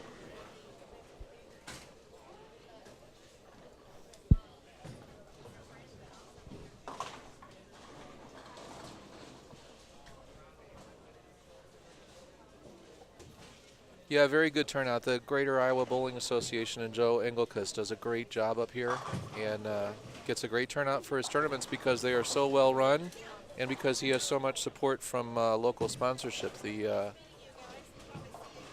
Chamber of Commerce or Waterloo Business Association or one of those civic business groups in the area gives $5,000 of sponsorship money, along with support, obviously, from Fusion Realtors, the title sponsor, Rydell Chevrolet, P&K Midwest, Kingpin Bar and Grill right here in the bowling center donates a portion of their proceeds for the weekend back to the prize fund. Goes to show you how happy they are to host a tournament, what a great job they do. Budweiser and Bud Light, the Isle Casino, Waterloo Convention and Visitors Bureau was the group that I was trying to think of to begin with that donates the $5,000. You can produce good things when you have community support. That's a huge piece of the puzzle, trying to make things happen tournament-wise, and Joe and his group do a fantastic job up here. We had a question, what do you think the cut will be? Mike's prediction going into this game was 107. I don't know about John's prediction, but my prediction going into the squad was 100, and I still believe that 101 has a pretty good chance. We will learn more as scores come in. It's seeming to me that there are going to be more people off of this squad than there will be off of the others. I agree. That's usually the case with this tournament, honestly. C squad's usually the greater percentage, although it's not really totally lopsided, I don't think. Because 19th on the first squad this morning was Shannon Buchan at 101. So if he's the number, that's pretty even. I remember our tournament that we had here in September, we had 24 guys get in off the C squad. So it's not like it's totally lopsided Right, where you right. have, 30 of the 60 people bowling tomorrow off of one squad. And that's what you want. Yeah, you want good parity, squad to squad to squad. Jake Peters responds to me. Says, Olive Garden, a little tour of Italy. Ooh.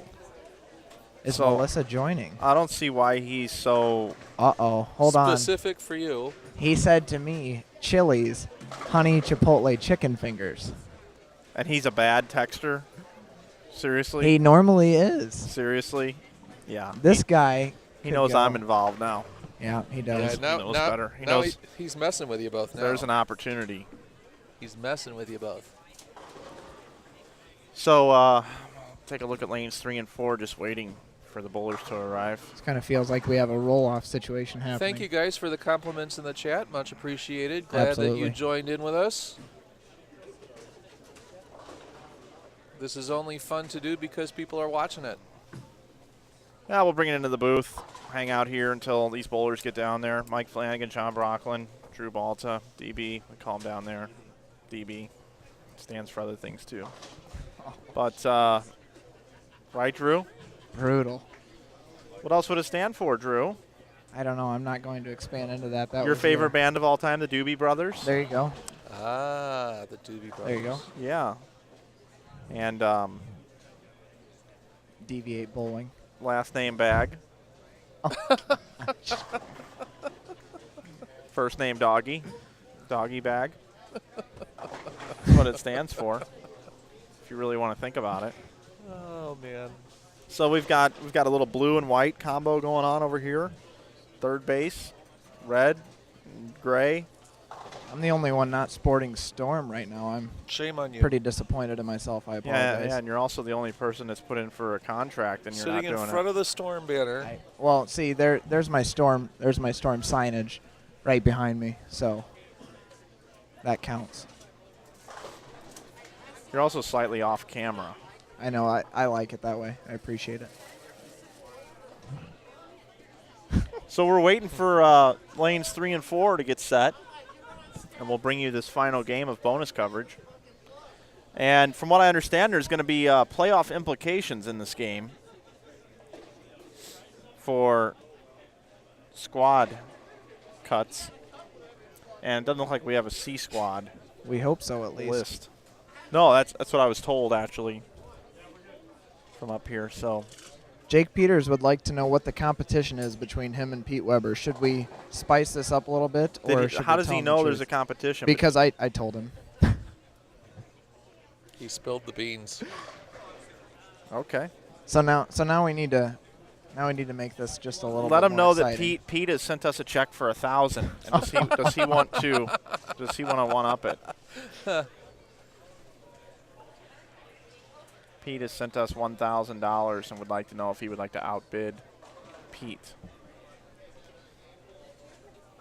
And you're going to lose your audio fairly soon, Drew. By the way, I see your thing is blinking. Ooh, should I get another one? Well, you should replace the batteries if we have any laying around anymore. That's one thing. We can never have enough batteries. $1,000 worth of batteries Is there any donated by more Pete there? Weber.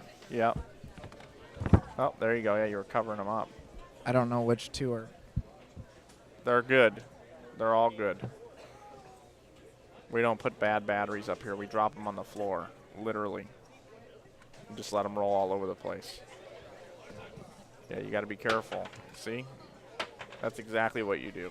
You just drop them. Just like being at that, what was the name of that restaurant where you used to throw peanut shells on the floor? Texas Roadhouse?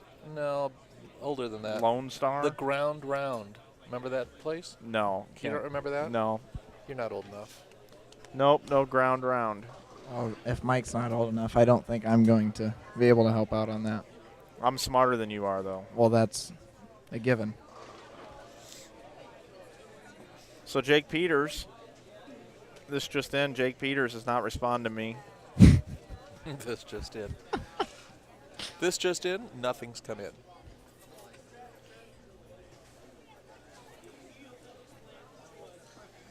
What do we have going on here? So I say to Jake, Pete has sent us a check for $1,000. Would you like to make a counter offer?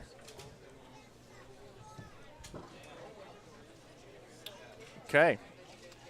And I just sent. Kevin Gagnon thinks you look a little young for the Doobie Brothers. Last call on the ball raffle. Hey, last call on the ball raffle. Did we buy our tickets? I did not. I'm not eligible not to eligible win. to participate. Right. But hey, we hope you guys have enjoyed this stellar coverage here this evening. The 2014 Fusion Realtors Open C Squad. Looks like we've got a little movement down on lanes 3 and 4. And they're about to get going. So you know what that means. That means it's time for us to send it out to the lanes with our field reporter, Norton Powell. Norton. Nope, we're underway here. Lanes 3 and 4. Strike for the lefty. I'm going to see if Joe can get us some scores here leading into this game.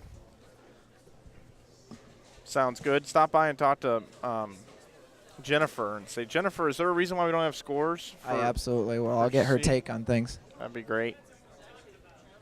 Hey, Jennifer, the viewers at home would like to know why we don't have scores yet for Game 7 for the rest of the field. Because they're not done.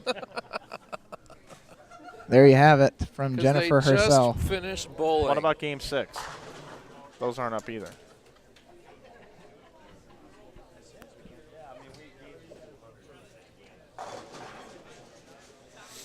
So, yeah, we can't really put much drama together for this because we don't know what's going on.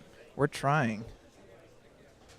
What you could do, Drew, is you could walk down there and look at their individual sheets. And there you could go. See what they're all plus or That's minus. what we're going to do. That's and perfect. And then you can tell us That's why you are the guy that runs this show. what's going on. That's why Mike Flanagan knows best.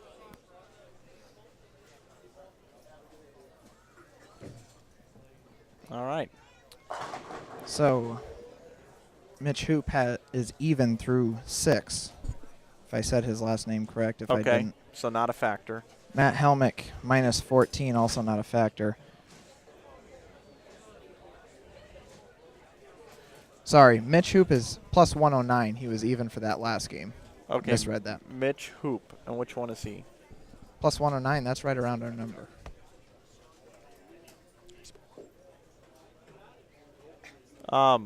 Rob Gotchall, what'd you finish at? 362. He finished at 362 over. Lapped the leader previously by 100. Drew Balta, we need an interview with Rob Gotchall really quick. We will get one. Justin Wasaka, if I could say. All right, Rob's coming Plus back. 110, and Eric Goldbranson plus 208. Okay. Where's Rob at? He went outside. You snooze, you lose. Like when the celebrities come through, Drew, you got to get them. Otherwise, they give you an excuse to just leave. He will be back in, but now you have to wait for your interview.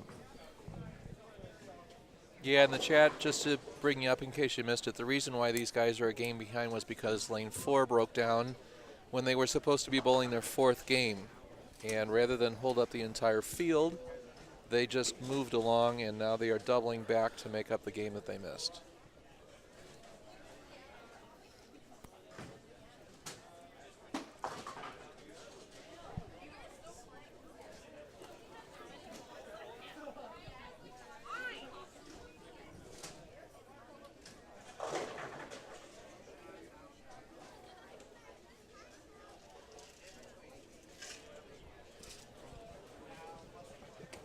We will have Rob Gotchall here in just a minute or so. What did Rob finish at? Do we know? 360. Oh, is that all?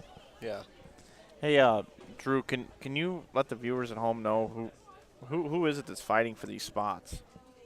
Well, this is Eric Goldbranson here. Yeah, he's 200 something over, not 2, him. yeah, he's not really a factor.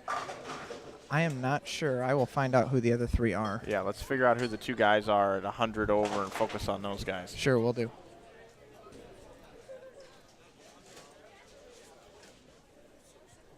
Oh, that's interesting.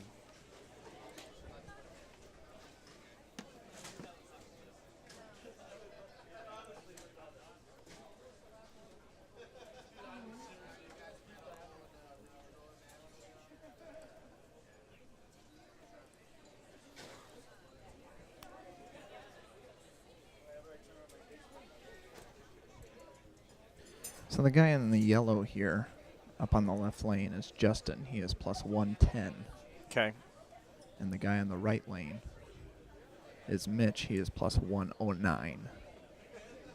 Okay. So definitely need to bowl plus games. Cannot afford to go minus. Can you give us a score update? That is the front three.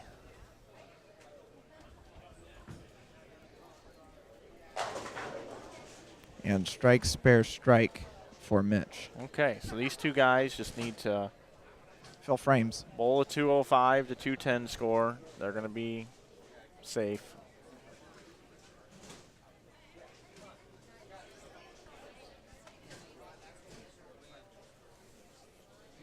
All right, I asked Jake Peters a follow-up question. I asked him, how is your trash can? And he said, always empty, don't like the clutter, but he misspelled the. I told you, terrible texter. I also have gotten a response. He said, I would offer cash, not a check. So no motive checks here from Jake Peters. Just cash.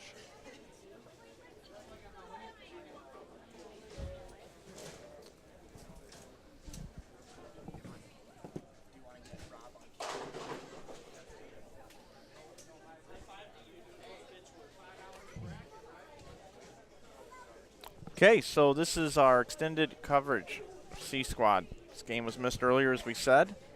We've got two guys here, just a little over 100 over, that cannot go backwards.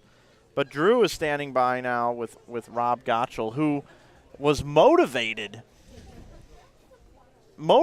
to bowl well, and he's going to talk to Drew about why he was and how that came about. We have the leader in the clubhouse here, Rob Gotchall. Rob, what can you tell us about what the lanes played like today, and what kind of equipment did you use and layouts? Well, I used the same ball all day. I used a 505 C squared. The lanes played much softer than I thought they were going to. There was plenty of friction to the right, which the surface allows, and I heard that they replaced the head panels this year, so you had some push, and was able to loosen up the swing and, you know, put up a number today. Now, Rob, what can you tell us about the adversity that came about flying back from the Masters and driving up today just to bowl tonight and not having your equipment fly with you? Well, you know, I checked 3 bags. I checked 2 3-ball rollers. I checked closed bag, and only one of my 3-ball rollers showed up, and it had 2 balls and a spare ball. And when I saw the scores, if they were going to be a little harder, I'd have probably just gutted it out and, you know, tried to put up a number. But when I saw the scores, I felt like I needed a couple more options, so went and talked to Rich in the pro shop here and asked him if I could punch up a couple balls and, you know, send him a couple replacements here this week. And I just happened to drill the one I used all day. Now, Rob, what's the game plan coming into tomorrow, being a little bit creating a cushion for yourself from the rest of the field? 100 ahead. Well, you still have to come in and stay aggressive. I think A.J. Chapman got to 310 and Chad Kloss got to 280 something. You know, I mean, the goal is to be the tournament leader after, what do we bowl, 4 more games tomorrow? 6 more games. Oh, see, I got to strike a lot more. You just got to keep on striking. You know, you want to be the #1 seed and only have 1 game to bowl for the title. And, you know, in this area, this is a very prestigious event. Ladies and gentlemen, your tournament leader, Rob Gotchall. Uh-oh, Mike Flanagan has a question for Mr. Gotchall. Rob, you attributed your success today to a motivating experience during practice today. Could you please share with us what that motivation was and kind of what transpired down there on the lanes prior to your block starting? Well, Mike, you came down, and, I mean, we've become really good friends over the last year and a half, 2 years, somewhere in there. And, you know, earlier during B Squad, we had a little discussion about my life changes and a new job I'm taking at Ebonite. And, you know, unfortunately I had to not re-sign my contract with you and Storm this year.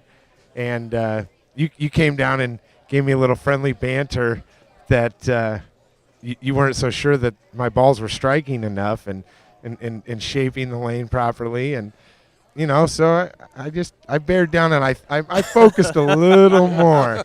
I mean, my swing got pretty loose after 270 the first game. But, I wanted to be in a good position by the time I got down to the live stream, you know, game 4. Yeah, it makes perfect sense. So what you're telling me is Coach Ross, is it? Rod Ross? Yeah, yes. Coach Ross needs me around to motivate some of the players on the team. Something like that. Okay. Yeah, I was really trying to shoot 300 for you on the live stream. Yeah. Just to dig it in a little deeper. Yeah. But Okay. I threw one bad shot. Well, hey, nice block. It's not too often you're speechless. I mean, I know you've had a long day on this live stream. It has been but, a long day. I mean, you're quiet right now. I am. I still love you, Mike. I know. I love you too. You're Rob. still one of the greatest ambassadors that this game has right now. I know. Thank you, Rob. How many people just heard me say that? 101 people heard it here on InsideBowling.com that Mike Flanagan is one of the greatest ambassadors for the game of bowling and competitive bowling, for that matter. And, you know, anybody that needs a free ball, feel free to email him. Right. Flood his email box. He's got a pretty good budget. Get you a towel. That's right. That's right. Yep. That's all we do is hand out towels. Use them all the time. Oh, man, that's hilarious. So, Drew, what's going on with our two friends out here in this match that are trying to get a chance to bowl the Well, it looks like Mitch is even through 6, minus a couple. So he's just going to need to fill 4 more boxes here to get into the cut. But if Mike's prediction holds true at plus 107, he's going to need a double here.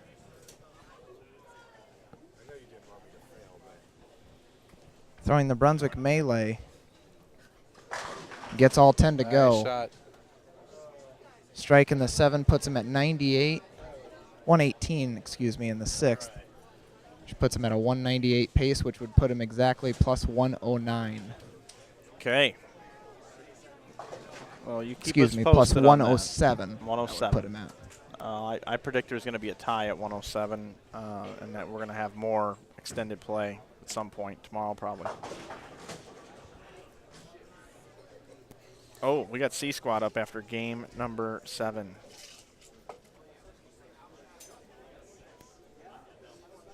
Wow. Wow. So There were a lot of good scores out of that squad. I'm going to look at A and B squads combined, and I'm going to look at 100 over or more. 41 spots. So let's go with 38th being 107. Okay. That would leave room for 22 spots, right? Correct. Yes. 22nd place Was 94. 94. Okay. And, well, you got 2 guys ahead of that. Correct. Still bowling. But they're Actually ahead of it. 4, right? Mitch leaves a 4-pin there in the 8th. So still remaining without that double. Well, folks, whether the cut is 107 or 101, which is what it looks like it may be. Aaron McCarthy finished at 101 So we could have a tie for 101, Mike. at 20th spot. A and B combined. These two guys on 3 and 4 were beyond 101 to start with, right? 103 is 40th. So, yes, that would put a tie at 101 for the cut Those number. 2 guys down there were beyond 101 going into Correct. this. Yep. So what they're doing is immaterial, really. Well, they would both have to stay ahead of 101. Well, yeah, but I mean they're doing that, it seems. Well, are they for sure? Well, Well, Mitch has to stay clean for the 9th and 10th here to stay ahead of 101. The one guy had the front 5. He's in. Yep, he's in. He's plus 20 going into the 10th here.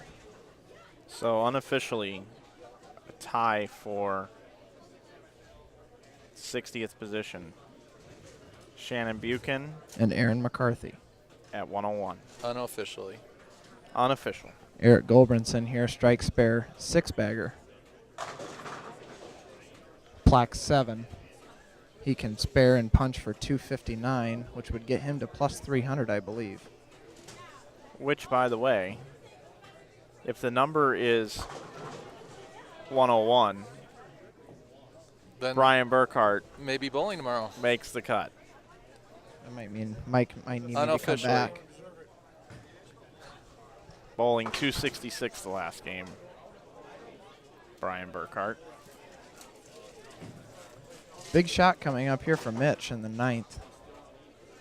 Needs 2 marks to make the cut.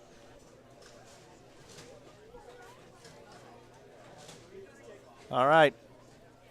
Strike here pretty much seals it. Oh, Wrap 10. solid 10. All right. Wrap 10, which would mean he has to mark the 10th to get himself in.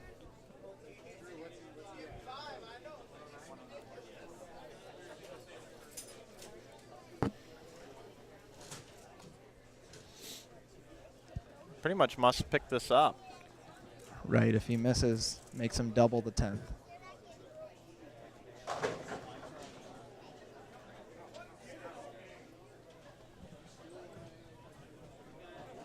Runs down the spare, which means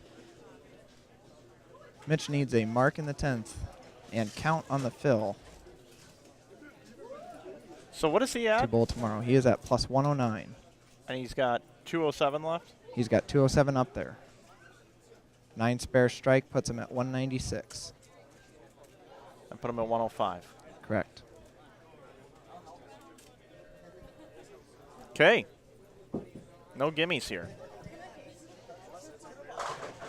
What's Goldbranson shooting? He's going to shoot 259. It's going to take him to about 260 over, isn't it?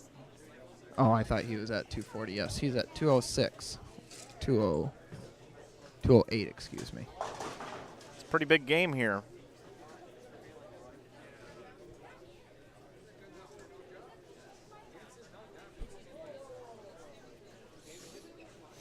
This just in, Rob Gotchall is such a great bowler. He is now going to be the only bowler not eligible to bowl in the 2014 Storm InsideBowling.com Open.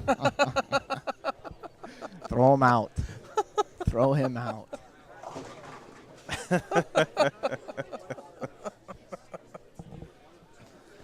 All right, here we go. Mitch Hoop needing a mark to make the cut to tomorrow. Mark and good count will put him in.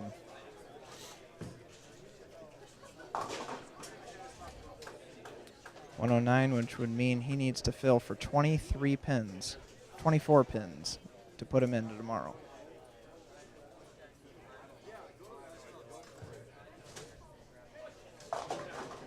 Oh, gets a good break to leave only the 3 pin. That is a good break. He'll need to spare this and get 6.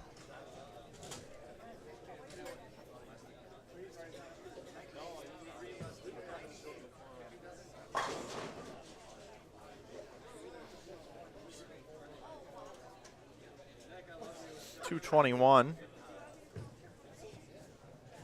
Runs the spare down. Okay, needs 6 pins, right? 6 pins puts him in. That puts him at what, plus 102? Yep. Though that would be 192, which would be 101. Plus 101, we'd have another person at plus 101. If he gets 6? If he gets 6. Yeah, he needs 7 then. Yeah, he needs 7. Given the fact that all of this is unofficial, he better strike. Yeah, that's a good point. Needs 7 pins to make the cut. Needs 7 pins to get to plus 102. In answer to your question, the lefty is And he puts all throwing- 10 back. The lefty is throwing an Asylum, which is the hybrid version of the Disturbed. Okay, guys, so bring it into the booth. Looks like unofficially the number is going to be around 101, and there's going to be a tie unofficially, but you'll be able to refresh down below on our new event information drop-down menu. But for tonight's coverage, we're going to sign off now at this time and get our cameras put away and go grab some grub, and we'll be back tomorrow morning. Do we know what time it starts tomorrow? 9:30 we hear from the crowd. 9:30 in the morning. So we'll come back tomorrow, 9:30. That's a civilized hour. For 6 games of semifinal round. Top 60 bowlers will be here. I hope Rob Gotchall actually makes it into the building tomorrow. He should probably think about drilling Are up you some going to new try to equipment. figure out some way to prevent him? Yeah, no, I'm not. I was just kidding. But 7:30 a.m. Pacific time, yes. yes. That would be 9:30 Central time. And we will have a stepladder finals for you tomorrow afternoon. So we look forward to bringing you that action. And until tomorrow, for Drew Balta, John Brockland, Brian Burkhart, everybody here at Maple Lanes, we're going to call it a night, and we will see you tomorrow here from Waterloo, Iowa. Fusion Realtors Open. Thanks so much. Have a good night. Good night, everybody. Thanks for watching.